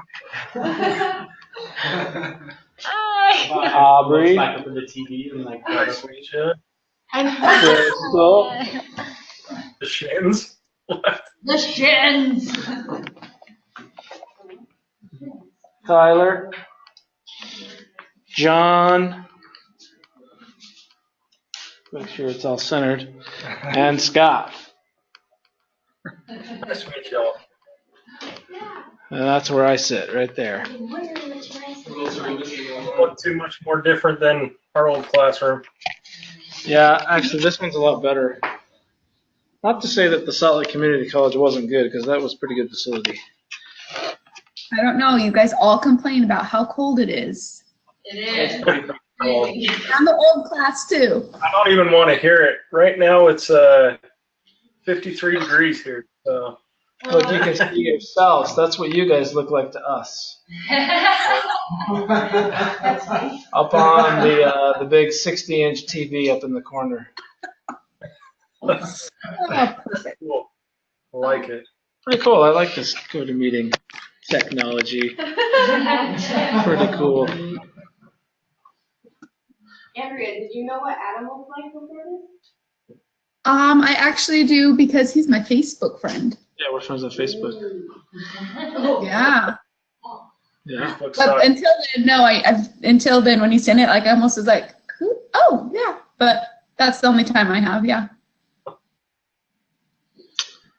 Someday, couple weeks, in real life, gonna be there. Yep. Everyone will be able to meet. Where it's warm. We'll have donuts. Awesome.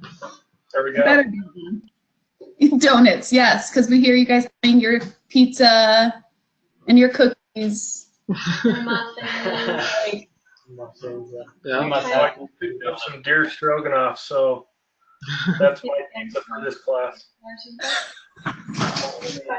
One of the little. All right, I'm out. I'm out. Goodbye. Oh, nice one. Just use, Yeah. Okay. Okay. Let's learn things before Sure. the AC comes back on. Oh, I actually already pushed it out to 9:30. Oh, you're crazy. So, okay. So this next part right here, So there, it just goes down with water. this right here tells us everything that we need to know about how, well, this is telling us the takeoff minimums for each runway, okay?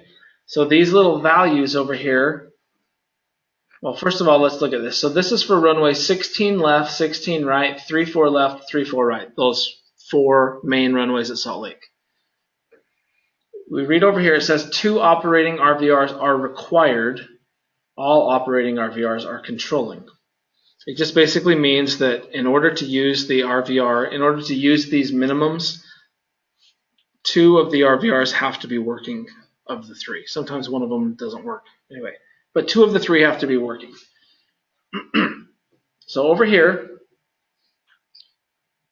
this is telling us for all 4 of these runways, we can go down, or it's not even not necessarily saying we as like SkyWest, but an airline can go all the way down to takeoff minimums of 333. And what these RVR values mean to us, we always add, these are all in hundreds of feet. Okay, RVR values are always in hundreds of feet. So when it says a 3, it just means 300. So right here, for all 4 of those runways, you can go down to 300, 300, 300. That means 300 on the touchdown zone range, 300 at the midpoint range, and 300 at the rollout range. And in order to go down that far, first of all, those minimums have to be approved in the airline's op specs to go that low. Okay, so that's the first thing that you have to have. So like some airlines, say like Delta, United, most of the big jets can go down to this 300 level. So that's the first thing. You have to have it in your op specs to go that low. The airport itself also has to authorize it. This is where you know if the airport itself authorizes minimums that low.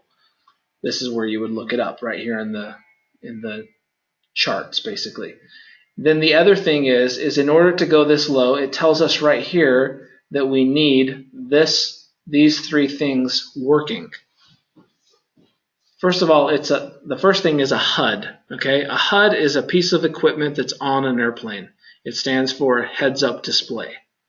Okay, a HUD, basically what it does is it's a little thing that the pilot can pull down, and it goes like in front of his face, and he looks into it as he can use it for takeoff or landing. But it shows like an electronic version of the runway of what he's looking at. So it like shows kind of, if you can imagine like looking into whatever you call those, like the virtual reality things. It's kind of like a virtual reality thing where you look into it and it displays the runway in front of him, like real time though. And then as he's going down the runway, he can actually see the lines in the VR in the HUD display. And you can see the edges, so you can see right where he's at on the runway by using that. Now, all of our SkyWest airplanes don't have this. So that's one of the reasons we don't. None of them do, I should say. None of them have this, which is why we cannot go down to the 300, 300, 300 level. So the other thing is, in addition to the HUD, you need centerline lights and then the high-intensity runway lights have to be operational. So if you don't have the centerline lights working or the high-intensity runway, those edge lights, then you also can't go down to the 300 level, okay? So they have to be working. Where would you see if they're not working? In the NOTAMs. That's where you would know. So moving over,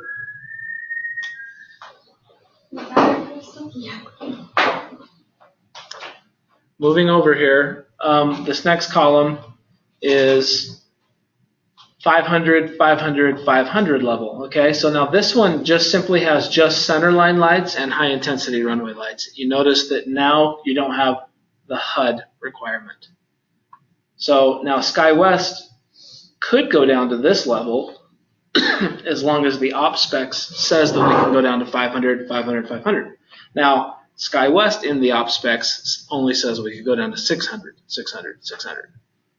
So even though this approves down to 500, our op specs limits us at the 600 level. So, and then once again, you have to have centerline lights and high intensity runway lights. Now moving over again, this one is basically for 1,000, 1,000, 1,000 level. And this is saying either centerline or runway centerline markings and high intensity runway lights. So you either have to have centerline lights or you have to have just runway centerline markings, which is just the painted stripes. So if you have the stripes and the high intensity edge lights, then you can go down to 1,000, 1,000, 1,000. So people always ask, well, don't all runways have runway centerline markings? And they do, for the most part. The only problem is sometimes, I don't know if anyone's ever seen or noticed, but when planes land on the runway, they cause those big, rubber skid marks, right?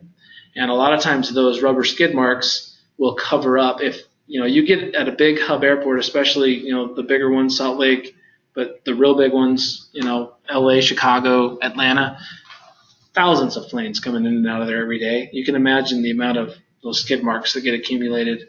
So very quickly, those skid marks start to cover up the markings on the runways. And a lot of times they'll cover up the centerline markings.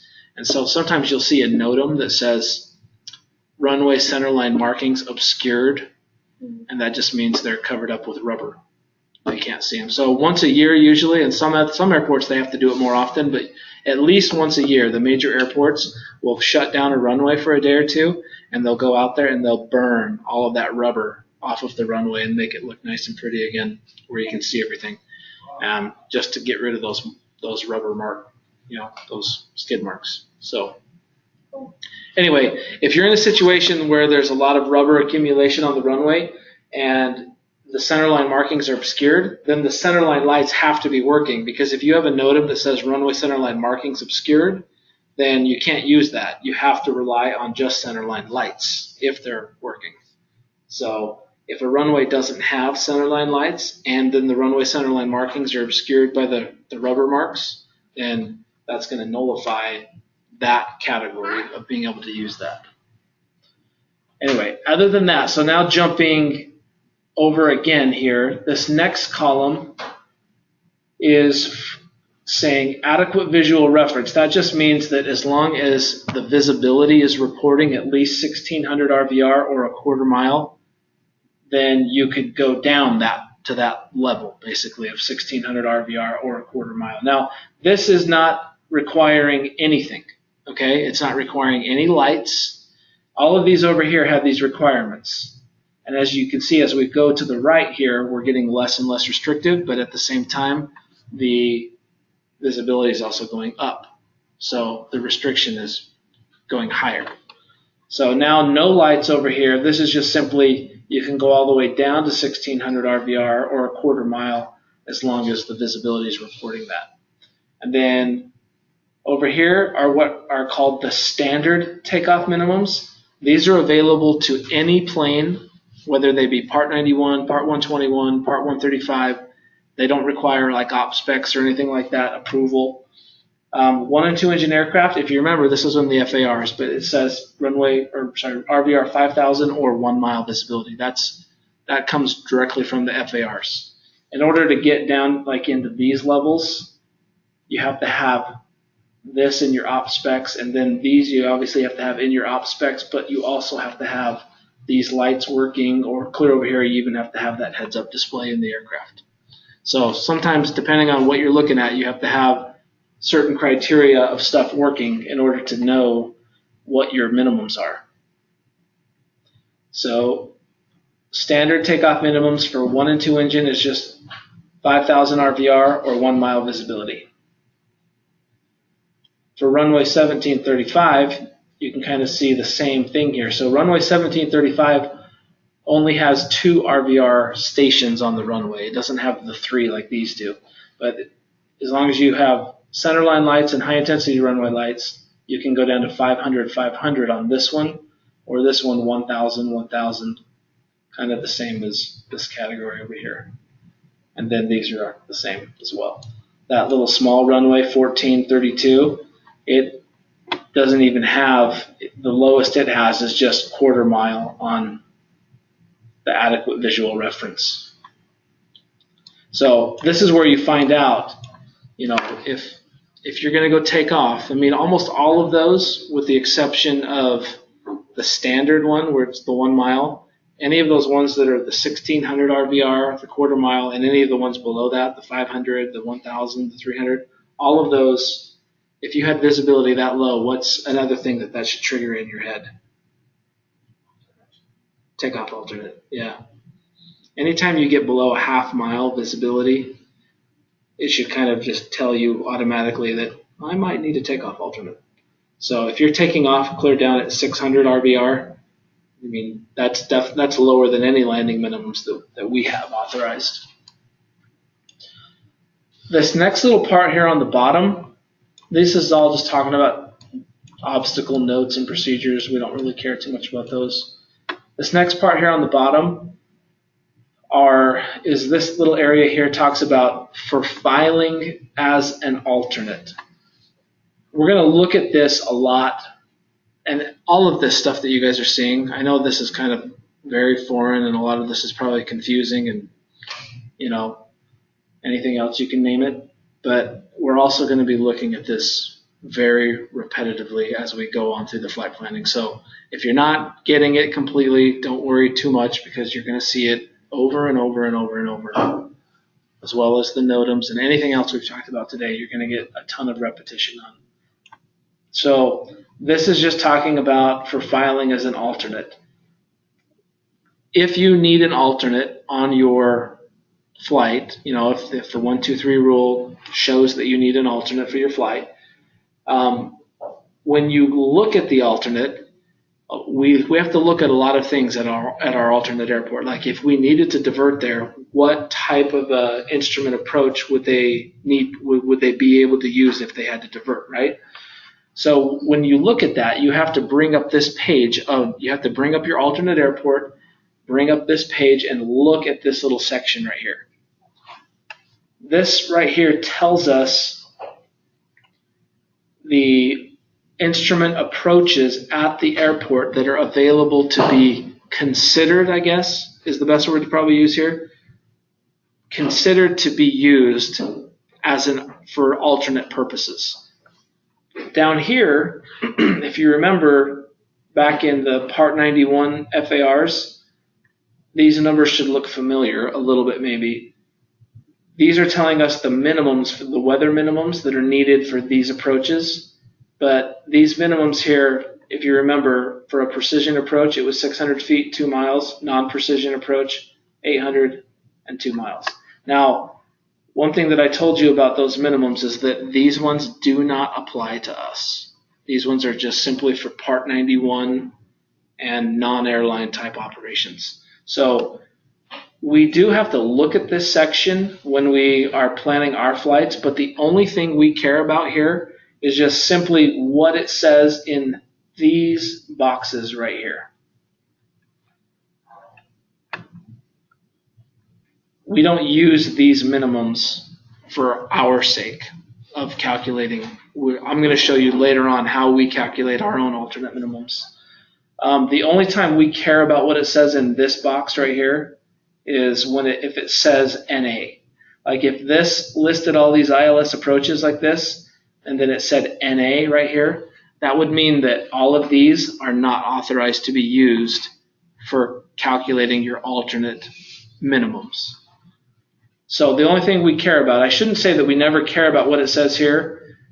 We only care the only thing we care about is that it has numbers. That's it. And that it doesn't say NA. It's really the only thing you care about. So you'll find whatever approach you think you're going to use at the alternate. Make sure that it's listed, first of all. And secondly, just make sure that it's not in a column where it says NA. That's it. But like I said, you're going to see this again and again and again. So, okay, so with that said, we're going to move off of this page and we're going to go look now at, let's look at a star into an airport. So we're going to look at the Bear 4 arrival. So all SIDS and stars are named after, typically they're named after things that have to do with the city that the airport is in or geographical features that are somewhere around the airport. So you start looking at the Salt Lake Airport, like the Bonneville 2 arrival, the Brigham City 3 arrival, the Delta Arnav arrival, the Leahy, which is really more for Lehigh. This is really kind of more naming, cities and stuff. So anyway, we're going to look at the Bear 4 arrival. So the Bear 4 is talking, the reason it's called the Bear 4 is because it's for the Bear River. The arrival itself kind of follows the Bear River, which is in northern Utah. So as we look at this, I'm going to zoom out here. So this is, once again, this is a star. You're going to start to notice that SIDS and stars and then approach plate charts all kind of have some similar information along the top. They have different sections, which are going to be like the label section. It's going to tell you the Salt Lake City International. It's going to tell you that it's a star up in here. It's going to tell you the frequency for the airport elevation, and then just some informational stuff in here. So this is the Bear 4 arrival. And when we start looking at it, if you were to compare this with, say, like if we had our sky vector stuff up and we were looking at filing a flight plan, say from Seattle to Salt Lake City, and you pick a SID out of Seattle and you go down towards Salt Lake City, you follow a jet route. Well, a jet route, you're gonna look at your jet route and kind of see which VORs it passes over, and you're gonna you bring up your star chart here, and you're gonna start seeing that some of those VORs are gonna be listed on the star here. So what you want to do is figure out ultimately what jet route you're using, where it comes into. And let's say you're using a jet route that comes in over this VOR right here, which is the Burley VOR. That's where one of the points on this star begins. So you transition from the jet route to the star, and the star takes you into the airport where you transition into an instrument approach, and then you land. So when you look at these, this is giving us, there's basically 3 different options on this star where you can connect into it at. You can connect it into it at the Burley VOR, the Malad City VOR, or the Pocatello VOR. So depending on where you're coming from, we're just going to use the example that we're coming in from Burley. And just one example, I'm just going to bring up Sky Vector to just show you guys.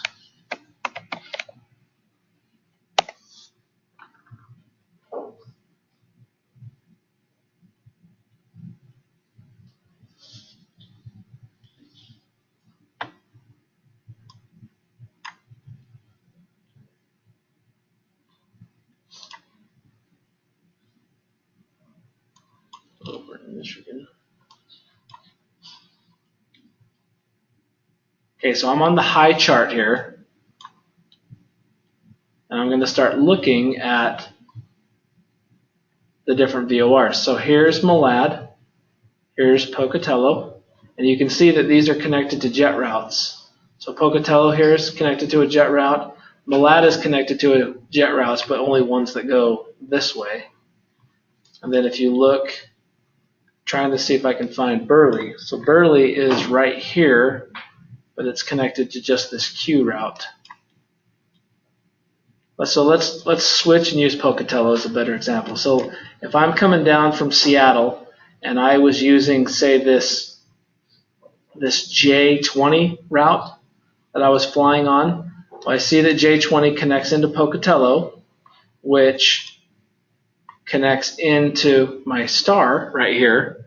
And then from the point you get to Pocatello, now instead of following this Jet 20, which continues on, going some other direction here, you're now, instead of, you follow the Jet 20 to Pocatello, and then at Pocatello, you switch from the jet route to the star. And now you start following this, which tells us that we connect here at Pocatello, we follow it south, and we go to the Malad VOR, and then we see it tells us the degrees here, so we go 165. It tells us the feet that we fly at, 15,000 feet for 40 miles. Then we connect into the Bear intersection, and then from the Bear intersection, we go towards the Ogden VOR, and then right here it tells us that if we're landing south, we can expect ILS DME runway 16 left approach. If we're landing north, then we come around this side and we expect via vectors for ILS DME 34 left approach. So depending on which way you're landing, which way the wind is, ATC will actually have you either go this way to the Ogden VOR, or if you're landing on the south side going north, then they'll have you wrap around this backside and then come down here to the Fairfield VOR and then turn and go back up and land. So a lot of this stuff here is just simple. These are just simply instructions that the pilots, instead of ATC telling them all of these instructions, all they do is they bring up this chart. They know that they're going to connect into this, sit at this star at the Pocatello VOR, and then it's their job to then follow what it says right here.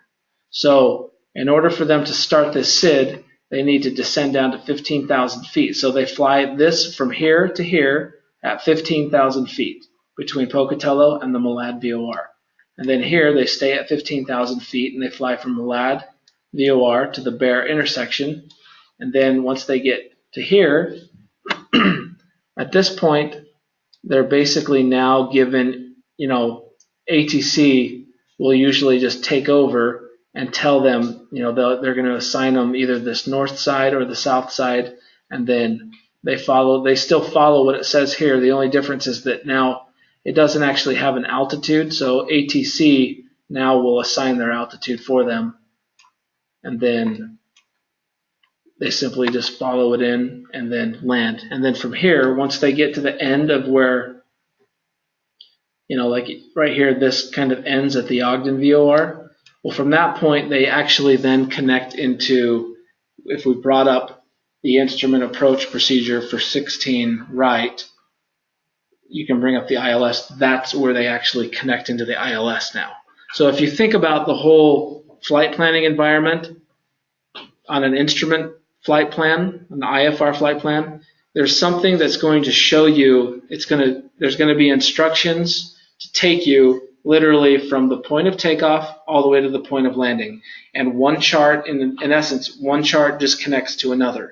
So if you're taking off, you take off and you follow a SID. The SID's going to take you up to a jet route that, of your choosing. And from that point, you follow the jet route on the high en route map. The high en route map, once you get close to the airport, is going to connect you into a star. The star is then going to connect you into the instrument approach, and the instrument approach takes you all the way down to the landing. So it's like you just go chart to chart to chart to chart, and you have something that you're going to plan on using for takeoff, a SID, en route, your jet routes, your Victor routes, all that different stuff. You're going to figure out your own route there, and then the only job that you really have as a dispatcher is you just simply need to pick the SID that's best for the route that you're planning, the one that connects in. You'll have to look at the SID and see what VORs it connects to, And then you plan everything in between the transition point from the SID to the transition point to the star. That's kind of your job to connect those 2 points.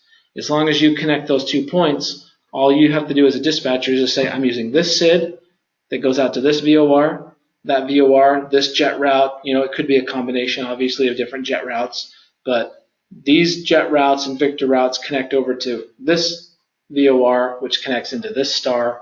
Then I'm going to use this approach for this runway, and that's basically from start to finish kind of how the flight planning process works. So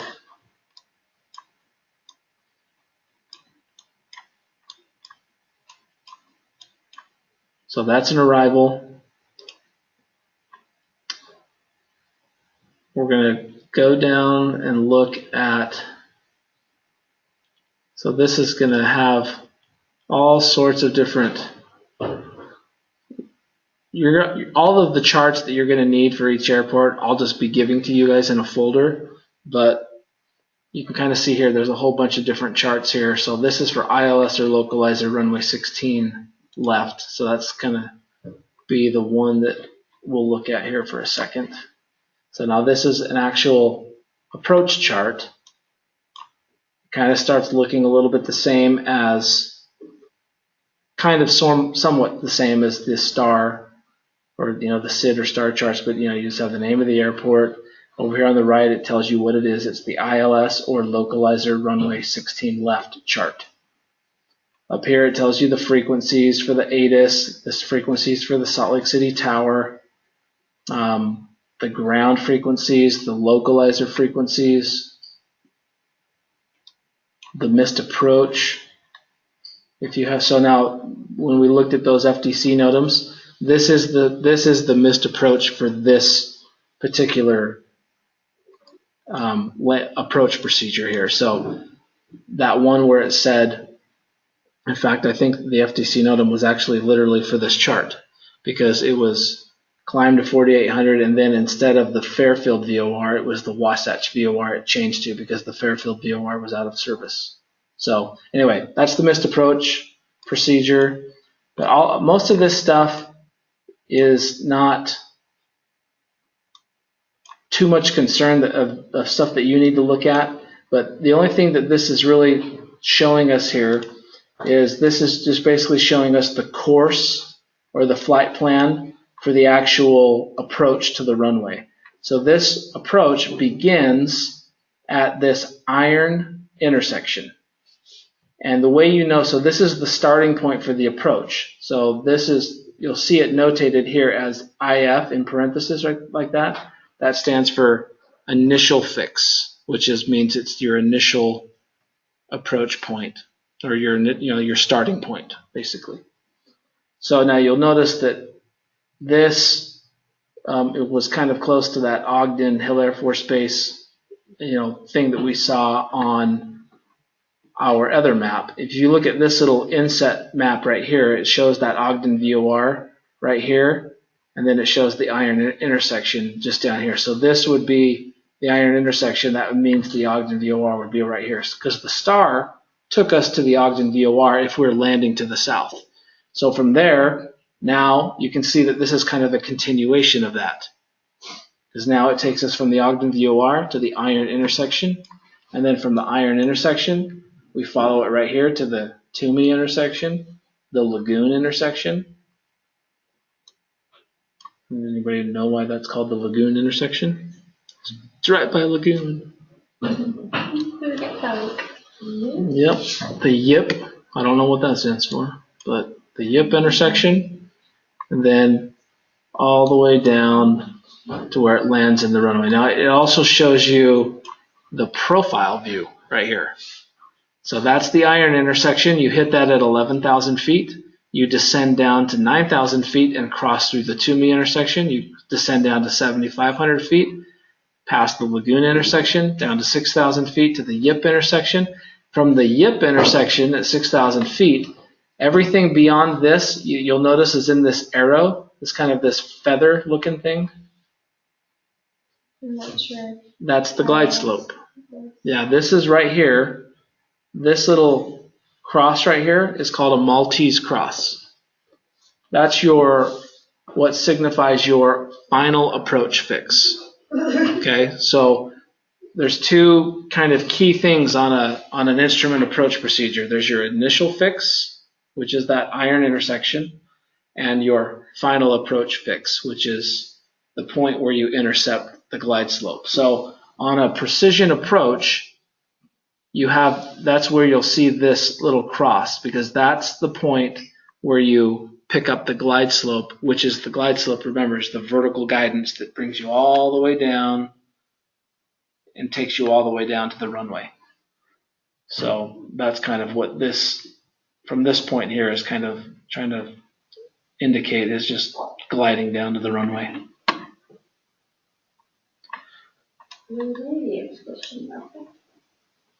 There is? Yeah. The final approach fix? Or the Maltese Cross? Someone's a glide slope in the final. Yeah. I know I've seen questions about the Maltese Cross and like what it means that it is, and it's the final approach fix or the glide slope intercept. So down here a little bit further, this stuff here tells us what kind of lighting the approach has, and if you remember, this kind of looks the same as that we already saw on the airport map. It tells us that it's an ALSF2. It has a PAPI on the left-hand side. Just kind of more informational. This is kind of a graphical depiction of the missed approach procedure if we needed to use it. That just means climb to 4,800, then climb to 10,000 on the Fairfield radial 341. Anyway, down here, this is the part that is most important to dispatchers as far as these charts are concerned. This is the area that tells us what the minimums are for this approach. So once again, this is the ILS runway 16 left. So when we start looking at this is kind of once again giving us those categories of things that need to be working. So this is a full approach right here, meaning that everything that we need is working. This middle column these are the minimums for the touchdown zone lights or the center line lights being out of service. And then this one is the entire approach light system is out of service. So you can see that they go higher. So if everything is working, then we use this column over here. Then you'll notice there's an A, B, a C, and a D. Within those, we have those 4 different categories, meaning those are 4 different types of airplanes. So for the CRJ 700, the one that we're going to be using, we are a Category C aircraft. Now in this case it doesn't matter because it's the same visibility and minimums for all 4, but you'll notice that we're going to start seeing approaches where there'll be a certain number for A and B, and then a certain number for C, and then maybe D is not authorized. So you'll start seeing this. We'll see a lot more of it. But for this one here, this means that it's the same for all 4 of them. And what this is telling us is that this is the visibility that we need, the lowest possible visibility we can use and land on that runway. So this is going down to RVR 1800 or half mile. So remember, if RVR is reporting, then we go off of this. If RVR is not reporting, then we go off of this. So if the RVR is reporting 1500, that is too low. It's too low for us to land. And or if the visibility is reporting a quarter mile. Now, visibility only goes in quarters. So if you see a quarter, the next best thing you'll see is a half. Or worst thing if you're going the other way. So RVR 1800 or half mile. Up here, this is telling us the ceiling that we need. And what this is telling us is, first of all, this is telling us this is the lowest possible altitude that we can descend down to. So as we're floating down or gliding down to the runway, because of the elevation of Salt Lake City, the airport elevation is 4,227 feet. That's if you're on the ground. That's the mean sea level elevation of Salt Lake City. So if you're looking at this in the airplane, you're on your altimeter, it reads mean sea level. Okay, so your altimeter is going to read 4427. That means you cannot descend below 4427. And then in parentheses over here, that's telling you how high it is above ground. So it's 200 feet above the ground, but altimeter reading is 4427 because that's the sea level reading, okay? So 200 feet above the ground, and then that's your ceiling requirement, and this is your visibility requirement. So 200 feet, half mile. That's where you've probably heard me repeat this a lot with the ILSs. That's the lowest possible minimums you can get on just a standard ILS approach. So 1800 RVR or half mile, 200 foot ceiling. Now if the touchdown zone or centerline lights are out, then that bumps up to now 2400 RVR or still just a half mile. So remember the zone of half mile on visibility is technically 1800 RVR up to 2400 RVR. All of that is basically half mile is what it would read. But if the RVR is reporting, then you have to obviously go off of this. So really, if the RVR is not reporting, there's really no difference between this one and this one. But if RVR is reporting, then you can go down to 1800 or only as low as 2400 here. If the entire approach light system is out, then you need RVR 4000 feet or 3/4 of a mile. Now, on this right-hand side, you saw some of those NOTAMs that said localizer or GP out.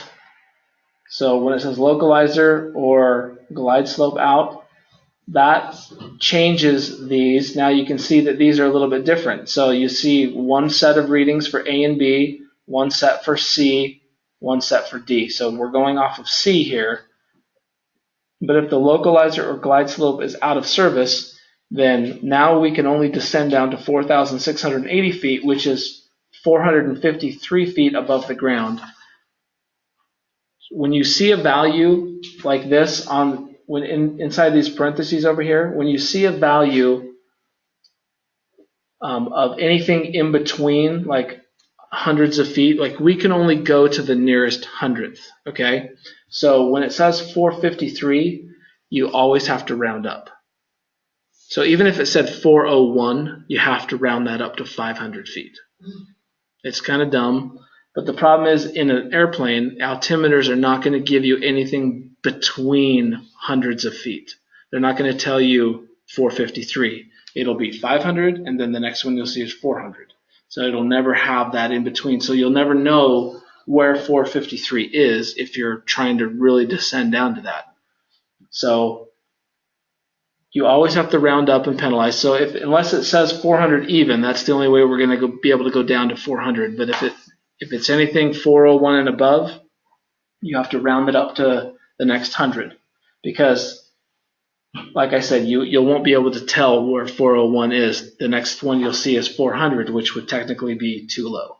Yeah?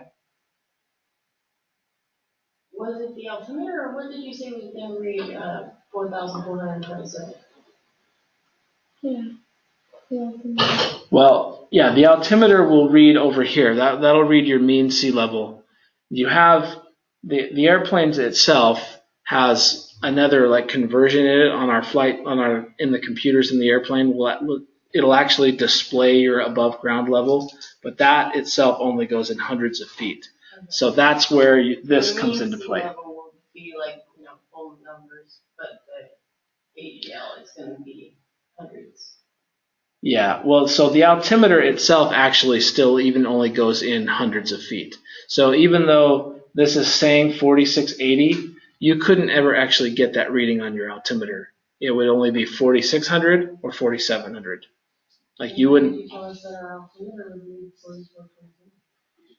Yes, that's what it is right there. Well, I guess what it means is this over here. It's just telling you that's the lowest you can go down to. But because your altimeter can't read anything in between hundreds, you wouldn't be able to tell once you get to 4,500. You wouldn't be able to tell when you're at 4427 because the next indicator would just be 4,400, which is why this has to be rounded up. So you'd see 4,700 here, then you'd see 4,600, but you'd never see 4,680. So on this one, your ceiling then becomes 500 feet, and then you come down here, and it would be RVR 4,000 or 3/4 of a mile. And that's when the localizer or the glide slope's out of service. So, everybody got it? And how do you, is this on SkyWest Runway? Or no? It's not, no. Oh, just the last thing we were looking at was right? The WSI stuff, the Yeah. weather, it is, but you wouldn't have a link to it on yours unless you're in VOCC. Oh, gotcha. Okay. So Is cruise support technically OCC? I don't know if you guys have it or not. The people in the last class didn't have it. None of them had it. I would have thought the coordinators would have been, so I should have been. Yeah, well, I mean, I think it's only people that are actually in that department, because you guys are under flight ops and we're under operational performance or whatever. So, anyway, Oh, thanks, Anna. hopefully that's enough for you guys for today. That's it. Thank you. Thank you, guys.